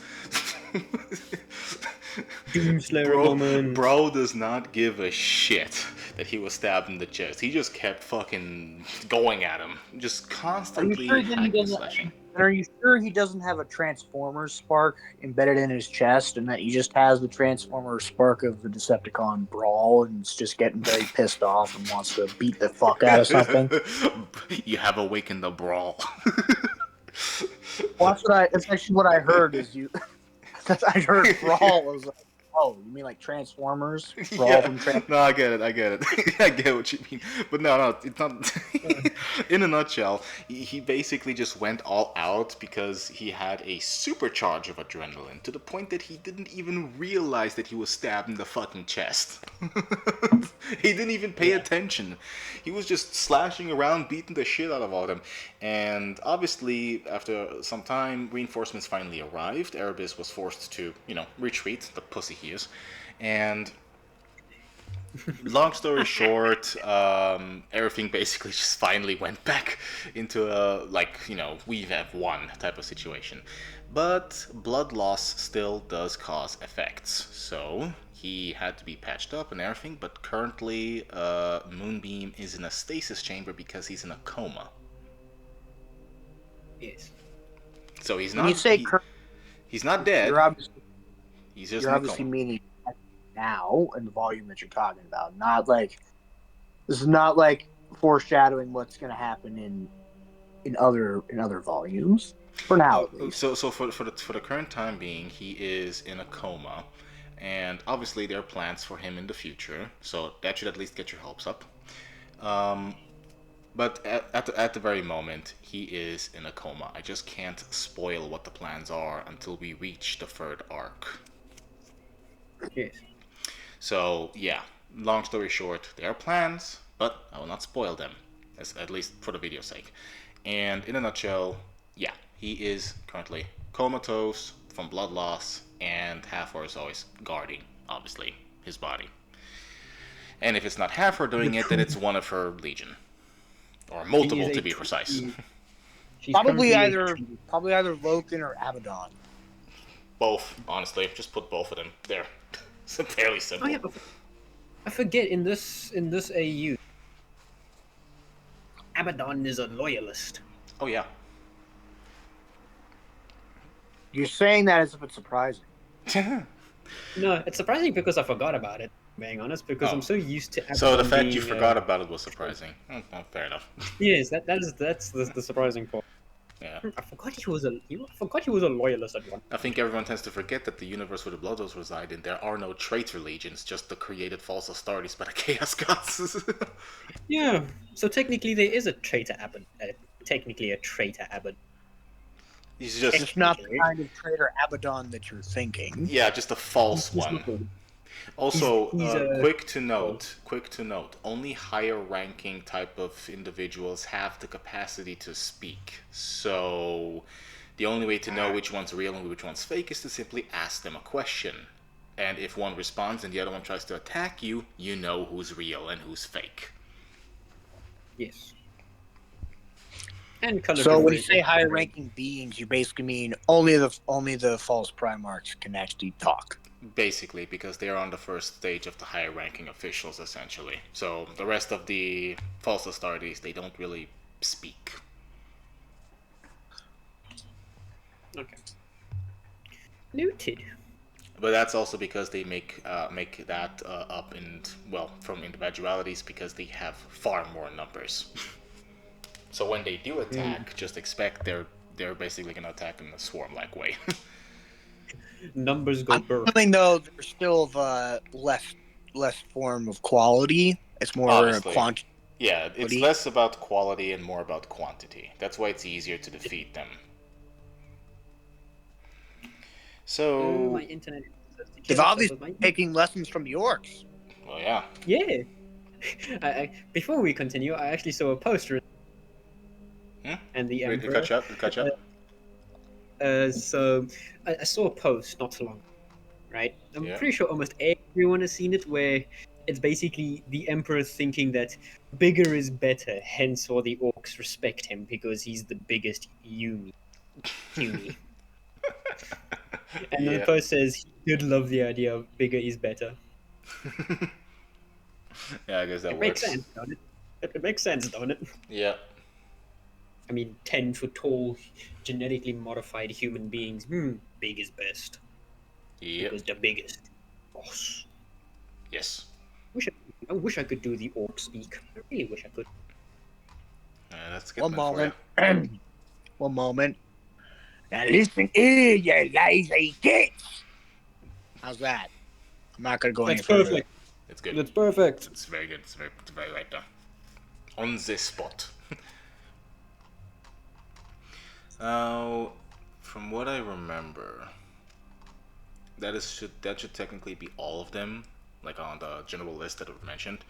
And the aftermath of essentially the whole war, the whole battle, everything that happened, and what the hell not.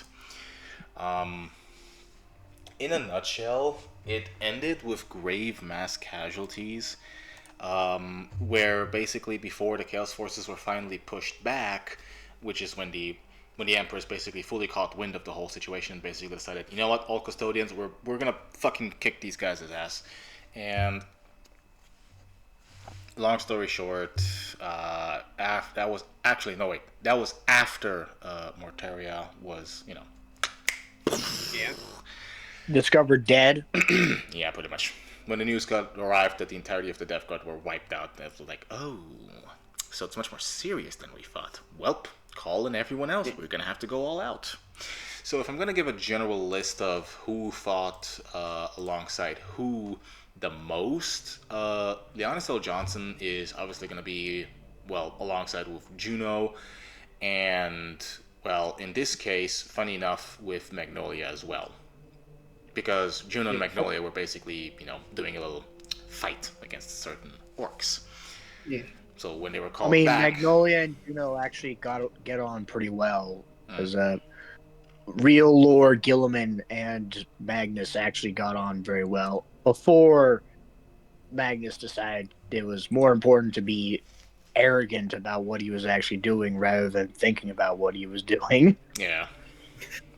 So that's basically how that In- went. Already mentioned how Fulgrim and Sanguinia were basically doing their situation, which of course later on was assisted by the arriving, basically considered backup of. Wait. No, you didn't explain Whew. what exactly are the Imperium's most stalwart Space Marine defenders. What about the Yeah. Imperial Fists We'll and get the to that. Iron We'll get to that. Masters? Okay. We'll get to there. that. We'll get to that. I'm not leaving them out of the picture. That's why I'm mentioning who fought amongst who and what they were doing.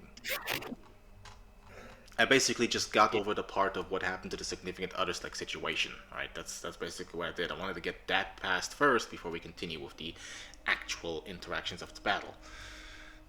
Okay. So, in a nutshell, as I mentioned, you have Daniel Johnson paired up with Juno and Magnolia. You have Fulgrim and Sanguinia. They are fighting alongside before later on Korra arrives with backup with Megan because no shit. Oh, yeah. Yes. So yeah, Is it Omega or is it Alfaria? we're all Who knows? Alfaria. We're all Alfaria. We are all Omegon. Hydra Oh. Dominatus. Hydra Not saying Dominatus! it. Hold on, you're not saying it correctly. It is we are Alfaria. We are all Alfaria. Alfaria. There is no Hydra. all. It's just we are Alfaria. Come on Oh. now. No. It's just There look, is no, there it's is just a like there is in a the lore. You quote where don't it's say mentioned we with are. we're all. Look, it's just like in the lore. You don't say we are all Alfarius. You say we are Alfarius. Oh, you meant the general. Okay, yeah. No, you got a point. Okay. You got a point on that. You got a Okay, point. fair enough. Very true. I just looked it up real quick and Yeah. And you say I am Alfarius. All right. So yeah, We- we are Alfaria. Hydra Dominatus. Hydra Dominatus. So, Hydra if it wasn't already Dominatus. obvious enough, you have basically, I think, if I remember correctly, Aurelia was a bit stuck on her own for a bit before Hestia finally arrived in time to assist essentially as well. So those two were paired up during that situation going on there. Thera, Manus, then you have Atalanta, and of course, funny enough, Hathor, but in space, doing the whole situation on Istavan Free. Yes. Now we get to the final duo before we get to the last grouping, which is something that switches a little bit towards the end, essentially, because everyone was pretty much doing either a little bit of a solo or they were just arriving a bit late. So, the final duo, the one and only, something that has really shaped things up for once. For the first time,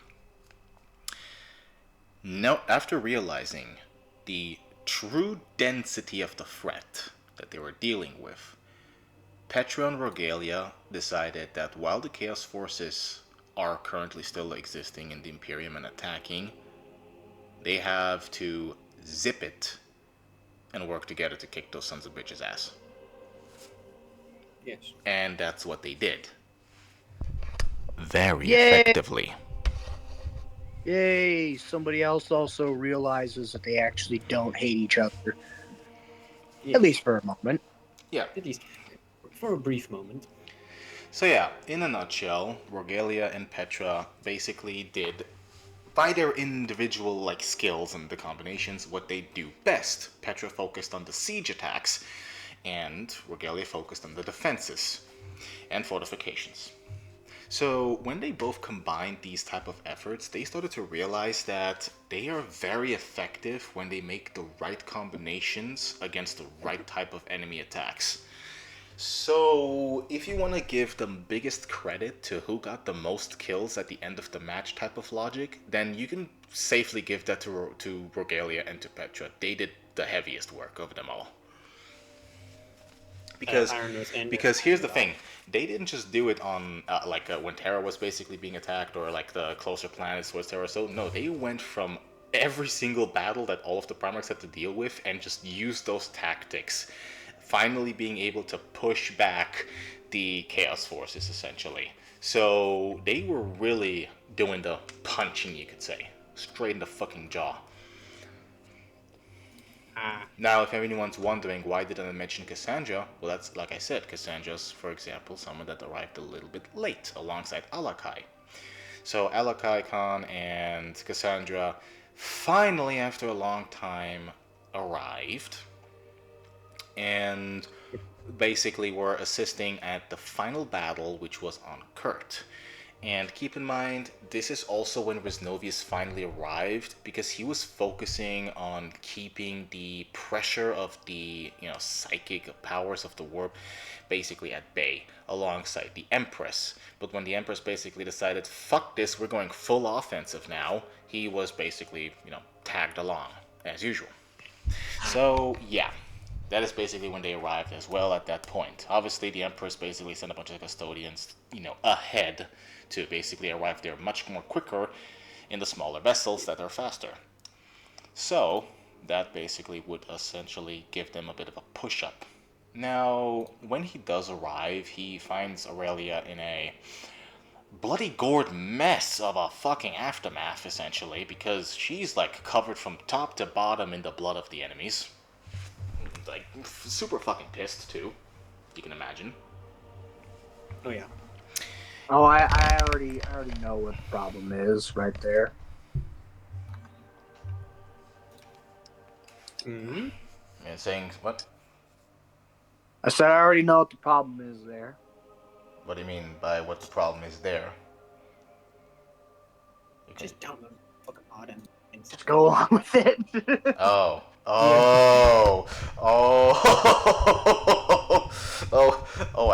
I think I see now. I think I see. No, I don't think you. No, Russ, he still doesn't get it. I don't even, dude. I don't even think Russ gets it. That's why he doesn't want to explain it. I'm not explaining it. I was meaning. I know what the problem is because Light's dead. Did we not just explain that earlier? And what do you think I was talking about?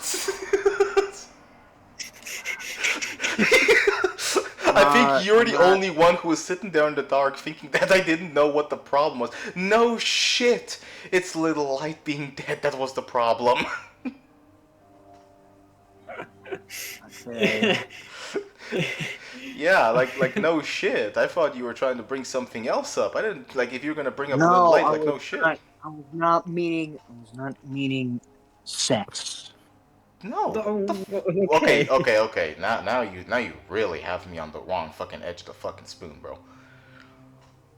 Wrong edge of the spoon?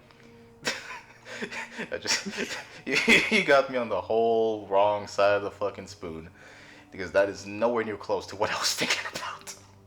No, my thought was you're probably gonna bring up something about the general behavior, or the design or something like that. I thought that's what you mentioned. If you, it doesn't matter. We technically know what the hell's going on anyway, so whatever. So yeah. Let's move on. Yeah, Aurelia, super fucking pissed, became Warhammer 40k's equivalent of the Doomslayer, because, killing demons. And, yeah, she has lost all faith in the Chaos Gods. Complete faith in the Chaos Gods. Gone. Finito. Yeah. Zero. Which makes sense. But yeah, in this case, it's because the Chaos Gods were the ones that sent the troops, specifically Slanesh in this case was the one that did it, and had her little Light beheaded. Yeah. And mounted on a pike. So, yeah. Yes. Doesn't help it was her birthday that day. Anyway, moving on. So, Yeah, they awkward arrive, they sequence. see her basically massacring a bunch of demons, and Reznovi's just like, has to, alongside the Empress herself, hold her back because, yes, they needed both of their combined strength to hold her back because that's how fucking angry she was. If you can imagine Aurelia just foaming at the mouth, just absolutely enraged, as if she just gone berserk type of fucking insanity, to the point that even Slanesh is terrified. Yes, yes, Slanesh is terrified of Aurelia now. Congratulations, Yay! Slanesh. You did something you shouldn't have, and now you regret it. But it's too late. Too late. Prepare to be fisted. I'll do the Imperial fisting upon you. What kind of imperial fisting? Are you strapping the pain glove to her hand and then shoving it up her ass? You could probably try that, but I don't know if Yeah. she's either into it or not into it. That's going to be a very difficult concept to work with. Definitely into it, because that's a Slanesh thing to always Yeah. be Yeah. into. Fine.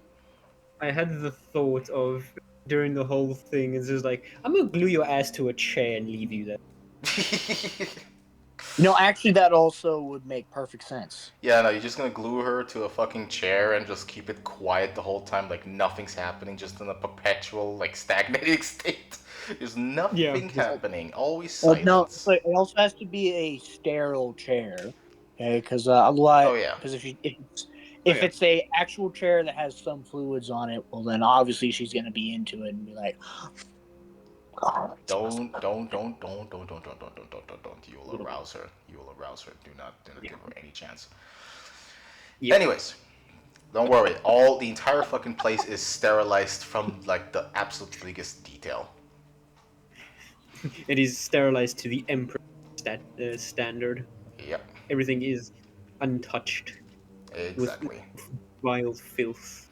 So yeah, long story short, that's pretty much how that went. And keep in mind, considering that Resnovius, like not long ago, quote unquote, not long ago in Warhammer 40k logic, like basically helped a lot around, got the whole, his home world was basically prepared and everything. Aurelia even set up a monastery on his home world, and he invited her there, and things were going very well. And all of a sudden, this happens. So yeah, nephew's also very angry. And here's the thing. He has a very unique type of presence where it's basically impossible to recognize him as a presence. So yes, he can use psychic abilities, he can do all that type of stuff, but he is unrecognized, which terrifies everything else in the warp. Which is exactly the video that I sent to you. Yeah. So yeah, Or that just- video basically that he sent, I cannot post it myself on YouTube due to it would look like I was copying that person, and the last thing I need is to take that risk in particular. It's one thing if I take a risk based on something I myself put there or so, but like if it's something that someone else created and then I put the risk of like putting the video on my channel, I don't think I want to take that. I don't think I want to take that risk. You don't need to take any kind of risk if the video was never made by you, anyways. So Yeah. But in a nutshell, pretty much the whole shebang is just that the whole interaction is a combination of Aurelia's rage, powerful enough to basically even make Korn sit down and think like, Slanesh, I think you fucked up. And, Slash, you done fucked up. yeah. So that Wrong basically way. happened there. And here's the thing. Like I said, the thing about Resnovius is that his greatest feature is that he can use a type of like mindset that will always counter the gods in some shape or form. So if it comes to Korn, he can become the most peaceful person in the world, which will have no way to feed Korn. If it comes to Tzeentch, he'll just do the exact opposite of change. He'll become stagnation. If it comes to Nurgle, again, the opposite towards Nurgle would then be just change. And he can time it very fairly quickly. To the point that if they would look around for just a second at him, then they look away for a second, and all of a sudden he changes. Yeah, that type of fucking logic. More of a cartoonish type of interaction. Though Yeah. he has less beef with Tzeentch and Nurgle, really, or technically far less beef with Nurgle, because Nurgle didn't really do anything personally. The only thing that really happened was that Nurgle decided to attack Barbarossa. That's where he kept most of his forces, or that, the whole shebang. That's what she did. And yeah, other than that, she didn't really order anyone to specifically target someone. So, Nurgle's just being Nurgle. Likes to chill in the garden and whatnot. Yeah. So then we go with Slanesh. Well, Now here's the thing. because Nurgle is very smelly. Obviously, he doesn't like Nurgle because he always has to hold up his nose and pinch it and be like, "Excuse me, could you please go and take a shower? You haven't taken one ever since you were born." Yeah. Yeah, no, pretty much. Accurate. The thing is, he doesn't have okay, that's not to misunderstand that he has like a peaceful negotiation with Nurgle. They're just on a semi-hostile yet neutral term essentially, because there is no personal beef between the two. And the same thing can technically be said with Tzeentch and even Khorne. But Slanesh, on the other hand, see, here's the thing. What is the biggest weakness to Slanesh? No sex, no drugs. No sex, no drugs, no perfection needs, no real interaction, just a complete blank slate, right? Yep. Just a nice calm. And what did I say in the previous video that Riznovius learned to do thanks to Leonis L. Johnson?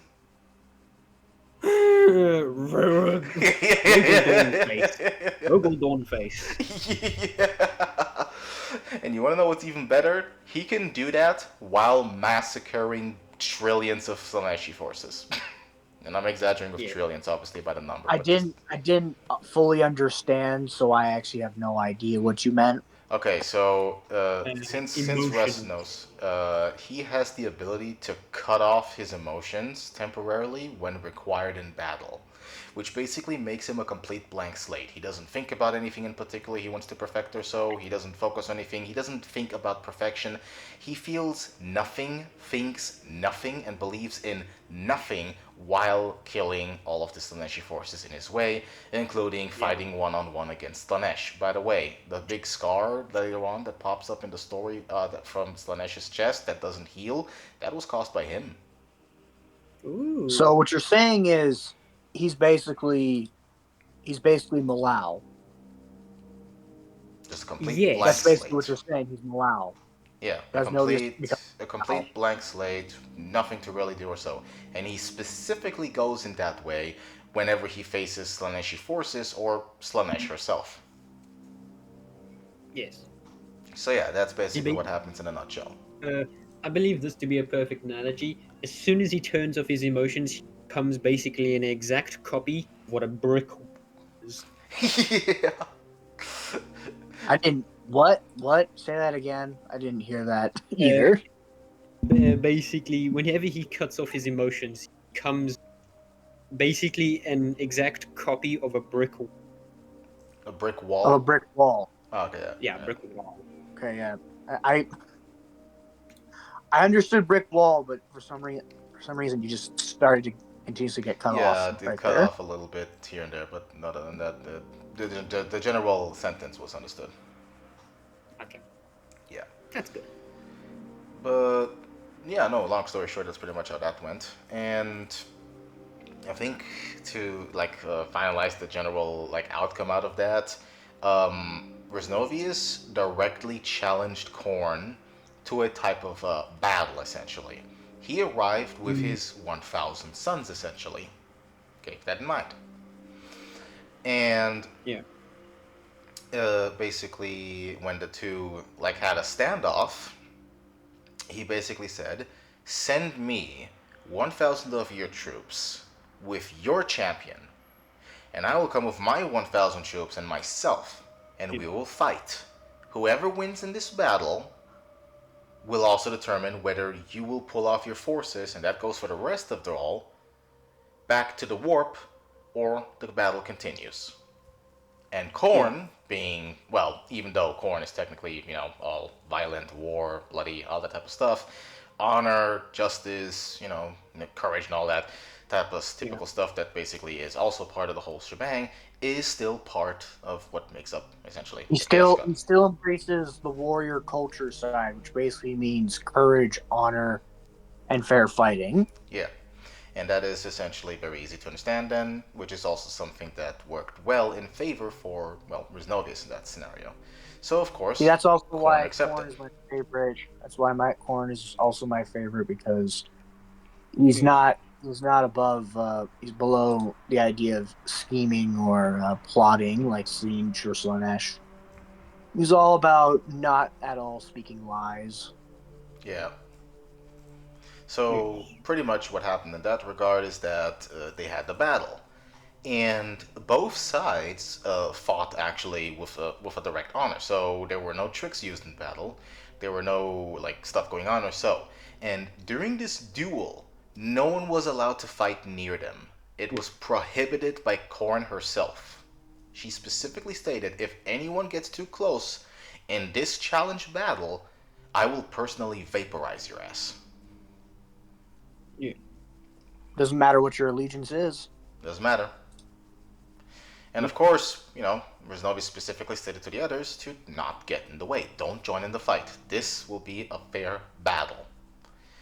So at the end of the battle, because again, quantity over quality, Reznovius had only lost 20% of his forces, and he had defeated all of the forces that essentially Khorne brought, including the champion Khorne created at the time for Reznovius to fight. Yeah.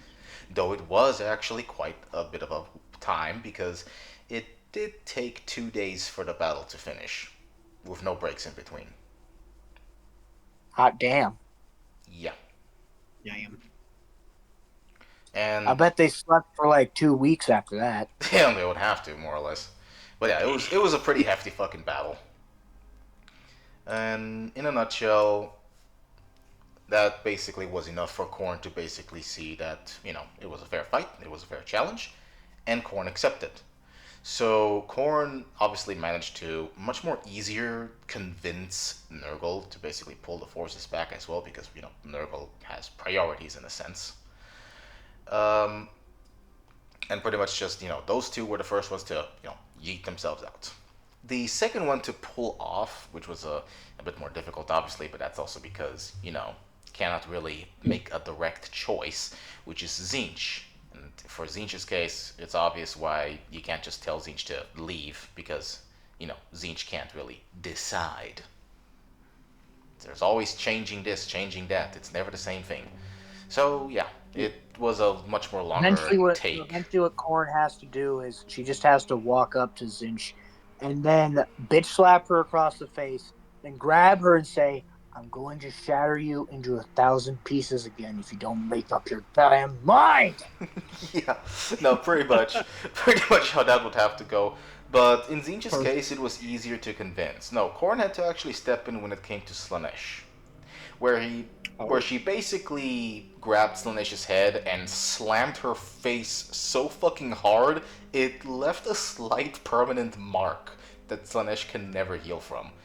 And it was not done with any type of like specific, reaction that would be in her favor either. It was basically like giving a direct fucking order, basically telling Slanesh that you either pull off your troops or there's not gonna be a Slanesh. And remember, Slanesh cannot win against Khorne. Khorne has far more power and followers than Slanesh ever could. Yeah, and also Slanesh is one of the weakest Chaos Gods so far. Yeah. No, Slanesh is actually the weakest Chaos God. Yeah, literally. That wasn't I know there's going to be a bunch of like 40k nerds are going to be like, oh no, actually, no, there is no strongest or weakest. No. The hierarchy goes, Khorne is the strongest, Tzeentch second, Nurgle third, and then Slanesh. There are parts where their power waxes and wanes from here to there, but that's generally the hierarchy of how it goes. We're talking purely based on power, all right? This is just power we're talking about. We're not adding too much details into the whole mixture, okay? Because that is something completely different. We're only talking about raw power. I mean, literally, the logic of it is that if Khorne gets off the fucking throne, it would Then- cause a massive like after effect in the entirety of the like realm, possibly even outside of Khorne's realm, within the warp. Like it would be a massive outburst of power that would just cause a lot of fucking damage. Oh yeah. Because here's the thing about Khorne is he does not. This is what gives him a massive advantage over his brothers. In lore, he does not require direct worship. He just needs violence and war. Which And happens guess constantly. what? When you're in the grim darkness of the far future, where there is only war, well, you're probably Yep. going to be the strongest chaos god. If everywhere you're going, people are going to gut each other and kill one another. So Yeah. Yeah. So that's Yeah, basically that's the whole logic applied from that. Though in this case, even if the Chaos Gods are female with the whole Blood Wolves universe and blah blah blah going on, doesn't change the natural process of how it works, right? Don't think that just because it looks like this haughty babe bitch over here, that doesn't mean she's not gonna squish your fucking head in like it's a goddamn peanut. Yep. And no, she will not crush your head because degenerate. You cut out. She will I not got crush. degenerate. I got degenerate. So even though you cut out when you said that, I still got the gist of what you meant. She's not going to crush your head between her thighs. You degenerate. Oh, Yep. yeah. No. Yep. She's gonna Exactly literally what I said. do it with her thumb and her index finger, and she's gonna. Yep. Just a complete pop. Yep. See, Yeah. here's an interesting thing. You don't actually know what the SOs for the female chaos goddesses are called, but that'll come up later. Continue with what's important. Yeah. We don't know what the SOs are at the moment, but if they're never gonna create Yeah. it, we can always just give these characters an actual personality and build them up. I and already finish have everything one. out. I already have one for Corn. All right. I'll Well, probably we'll save it. We'll save it for the right moment. Don't worry. I'll probably reveal it actually on the subreddit when I make a post. 'Cause, I'm gonna make I- a one. I bet. Yeah. Bet. It's also Well- going to, for my timeline, it's going to describe why in some of my timelines the chaos goddesses don't actually attack the Imperium. I'm not going to spoil it because that would be wrong. Mhm. But you'll just have to wait and see. Well, we'll get all in due time whenever the specific details arrive at the right arc or scenarios. Now, Yeah. continuing where I left off in a nutshell, basically, Slanesh needed to be kicked a couple of times and slammed to the fucking floor, more or less, or whatever is the equivalent of a floor in the warp, by Khorne to finally convince her to, fuck off your troops. We had a deal, and I am known to keep my deals. And if you cannot even comply to such a simple thing, like I said, there's not gonna be a you out there anymore. You're gonna cease to be if you piss me off again. Yes. No, I think here's how it'll go. If you can't hold up this deal, well, then there's only going to be 3 of us left in this pantheon. Oh yeah, that goes harder actually. That's a That good goes one. hard. That does go hard as fuck. You should put that in shit that goes hard as a quote and put your name right there. I mean, look, everything that Khorne does is basically shit goes hard because Yeah. that's just how. Yeah. No. Yeah. You're very true. Pretty sure Angron gets a boner every time he kills someone. Jesus. I don't think But- Angron actually has what would classify as a dong. At least not anymore. Maybe No, maybe when he was like still like a normal Primarch, but I'm not so sure about a demon Primarch scenario. I'm still also pretty sure even when he was just a normal Primarch, he didn't really get many boners because of the nails. Oh, that's true. Yeah, I We don't know. that. It's all sad and depressing because Angron. Everybody always says Angron sucks because he's a fucking piece of shit. But people always forget where Angron came from and that he's actually not a piece of shit and that he was just treated like a piece of shit. Yeah. The Anyways, continue. people are how you treat them. Yeah. And in this Simple case, matter is, if you push someone too far, they're always going to push back. Eventually. If it's not today, Yeah. it'll be the end of the week. But yeah, Yep. Anyways, And now what were we talking about again? Please exactly, continue. exactly, exactly. So, continuing, yeah. The the aftermath of obviously when the Chaos Forces finally retreated, left the rest to basically count up the damages and what happened essentially, and it was a very heavy attack by the Chaos Forces essentially. It was not a joke. Sure, they were not exactly in the quality department, but the quantity was very high nonetheless. So I want you to understand what I'm about to say. The Imperium, in terms of how much damage it has suffered more damage than it did in the canonical Horus Heresy. Oh. So in Well, I terms of imagine. structure damage, planetary destruction type of things, and so on, it was quite the hefty toll. I mean, you did say it was. It was also probably much bigger in terms of scale than the Yeah, canonical heresy because it was four. It was four false Astartes legions, also with the hordes of demons that would spill out of the warp with them, mhm, clashing against the whole might of 18 Space Marine legions and the Adeptus Custodes. yeah, Yeah. So and it would probably be more destructive, probably because it's much more grand in scale. yeah. So Although yeah, grand is now the Empress and the thing is the Empress also lost Malcador in the final stages of the battle before Resnovius caused the challenge to make a deal. So yeah, Malcador's not doing so well.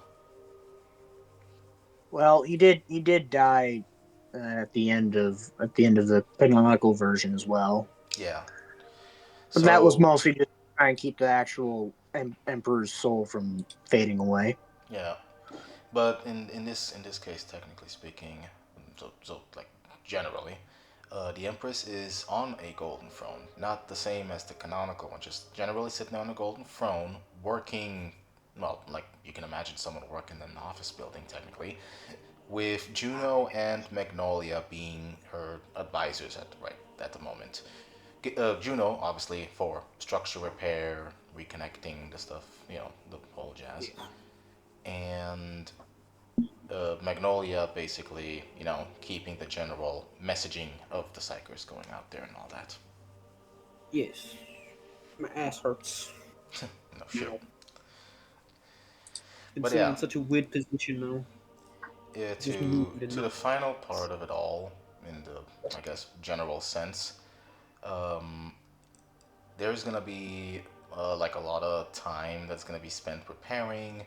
But for now, the Imperium stands. There was no actual heresy or so, but they learned a lot from this battle alone. Everything that took place, especially learning a tactic to counter the swarm-like type of invasions, which will be very effective in what's gonna happen in the third arc. Foreshadowing Tyranids. hmm Foreshadowing. Yeah, pretty much. I Um, mean, they probably also still use it because there's still swarms of orcs wandering around. oh yeah. Although they're probably not nearly as effective because orcs don't really feel pain. Yeah. They're too stupid to actually feel. Yeah. The thing is that there's obviously gonna be a bunch of people who would basically say, well, hold on a fucking second. What about the Webway Yeah. project? What about that big barrier that was set up? Well, you'd have to be a bit blind or lack of information to forget the fact that Erebus is in the fucking warp. Ah, yes. Well, yes, he was the one that actually breaks the Webway project. With the help Yes. of the four Chaos Gods, yeah. Yes. So basically, they give him a couple gifts and boosts and bonuses and whatever the fuck. And yeah, Erebus basically decides when the right time it is to, launch the invasion. Yes. That was the task given to Erebus. So yeah. So instead of Magnus yes, always being angry and all that type of stuff from the fact of that happening. Instead, it's Erebus. And of course, Instead of the hilarious meme of where there's just a supercut of Magnus's head inside of a fucking bulldozer ramming into a house, trying to say, "Dad, there's someone trying to kill you," and the Emperor just screaming back, "Magnus, I'm gonna fucking kill you!" Yeah. And instead of that, it's something else. yeah, in a nutshell, pretty much the whole fucking shebang of that shit happening and what the hell not. But yeah, so to finalize it all, that's pretty much how that basically is supposed to be explained. Now, I will tell some bits and pieces of the aftermath so that a couple of the situations of the third arc will make sense in the future. Yes. After everything that took place, more or less throughout the Chaos Invasion, as you already have been told, damage repair and damage control and so on and so forth. Now, I gotta repair this broken dildo I found. says the false Astartes of Slaneshi. Mhm. Yep. Yes, and if anyone's Raiden, You it's gotta. got 3 heads instead of 1. Oh god. Because go big or go home. Jesus Christ. Fuck hell. I'm not gonna ask what I missed because I don't need to know. I already got the gist of it. You don't need to know. You don't need to know. Yeah, don't worry. Yeah, because I already understand what it is. Yeah. Yeah. I just plan on flashbanging the fucking But yeah. video with So- words. Just Just fucking blindside me with whatever random inane bullshit you have next. yes. So yeah. Dildos are real. There was Dildos obviously a big hefty hit of the morale, more or less. I mean, we have a couple of Primarchs who either have missing lovers because they were kidnapped or something else, or just straight up dead lovers that were killed. And again, I'm not gonna spoil exactly the whole involvement with that, but yeah, it's still basically the whole plot building. So, in a nutshell, I'm gonna go obviously one by one of what exactly everything's going on, what's happening, and what the hell not. So, Leonis L. Johnson still decides to take a very long fucking nap.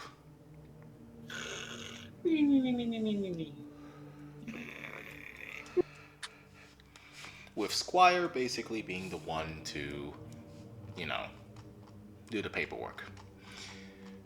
And also occasionally stand guard over her as she sleeps. Pretty much.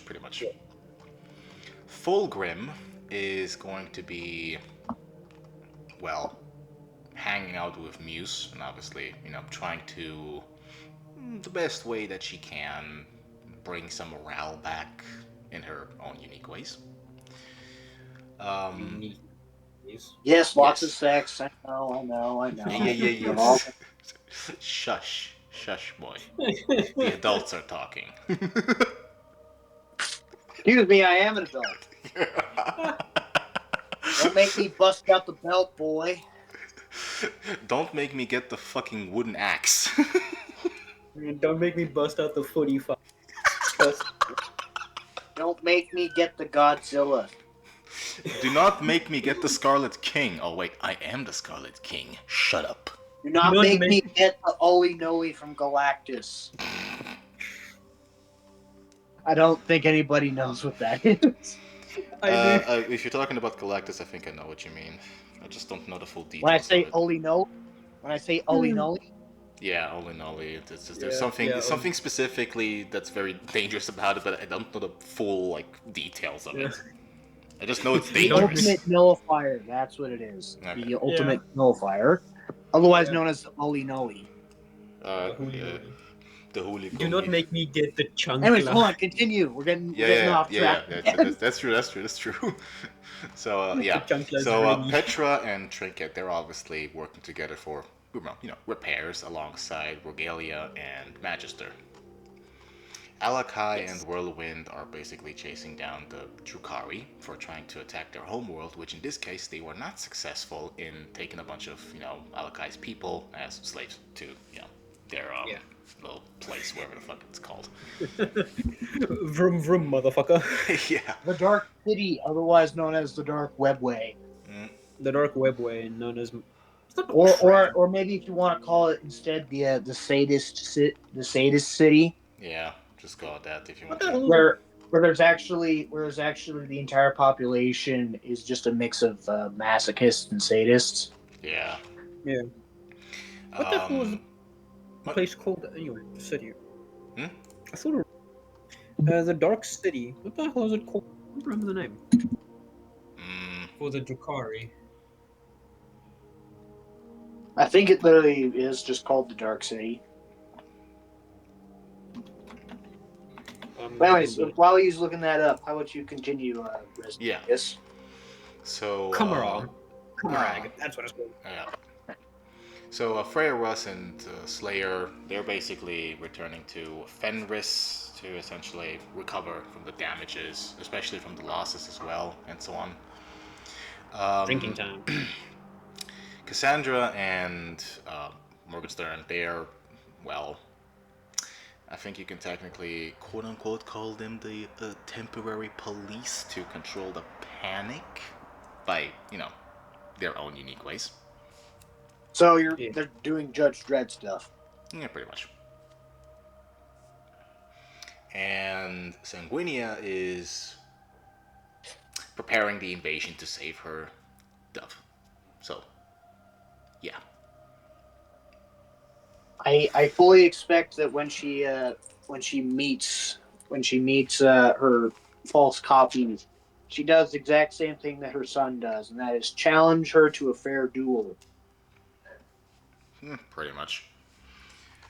Yeah. Hold on, don't spoil it. Come on now. I only said pretty much. Don't worry, there is more to come. Farah Manus is obviously mourning the loss of her Ironheart, essentially, and, well, is also actually planning pretty much revenge. Atalanta and Rose are actually on their way to Resnovi's homeworld because they had finally developed a device that can safely assist with the surgery to get rid of the butcher's nails. Ah. So that's what they're basically doing in that aftermath.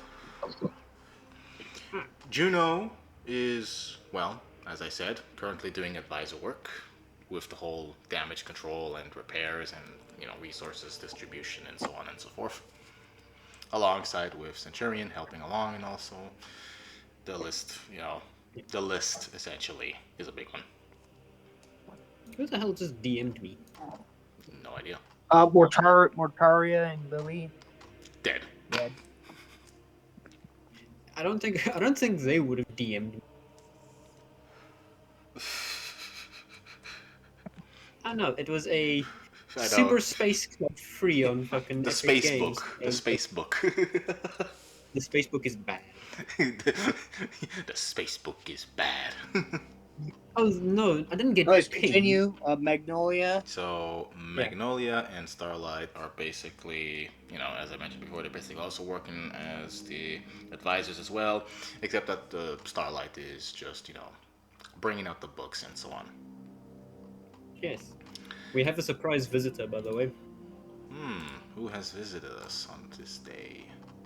Scott has joined us. Sure.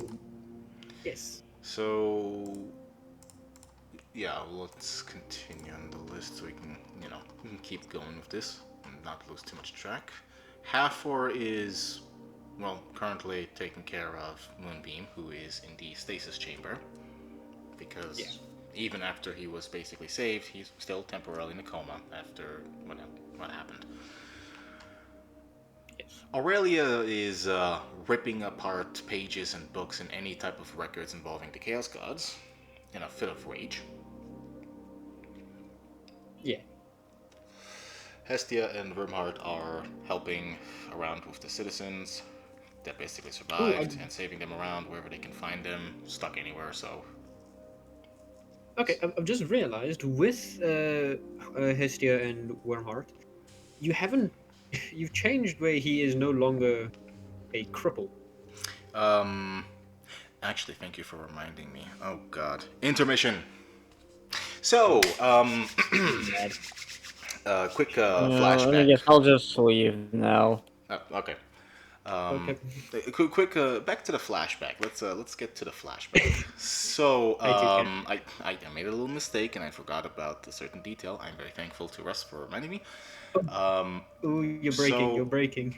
oh boy, Don't break. Stay alive. Stay with us. hold up. Oh, I think I'm back. I think I'm back. It was just temporary. I think. Oh no, wait. Yes, you're back. You're back. Okay. You're back. Fine. You're So- fine. Keep going. All Keep right, going. all right. Anyway. So in a nutshell, Ah, am I still there for you guys? Oh boy. Yes, you're still here. yes. All right. You're Keep still here. going. Come on. all right. I'm just checking because I heard someone say up, and I was like, oh, the fuck. Anyway, so let's keep it up. In a nutshell. I warned everyone who's going to watch this. Yeah. That this is gonna happen. Yeah. I warned everyone. So Vermhart is critically injured in one of the battles that involved basically saving civilians from obviously the chaos swarm and the shit going on there. And the difference is that he wasn't like mortally wounded, just critically. So in a sense, he was hit at the back really fucking hard, and it was enough for him to lose his senses towards his arms and legs, causing him to be, well, stuck, essentially unable to move. So they constructed a special type of dreadnought armor specifically designed for him to essentially wear, and it was also connected to his head a little bit so that he can control the limbs of the armor. Yeah, so yeah, we were at Hestia before the intermission at Korra. There we go.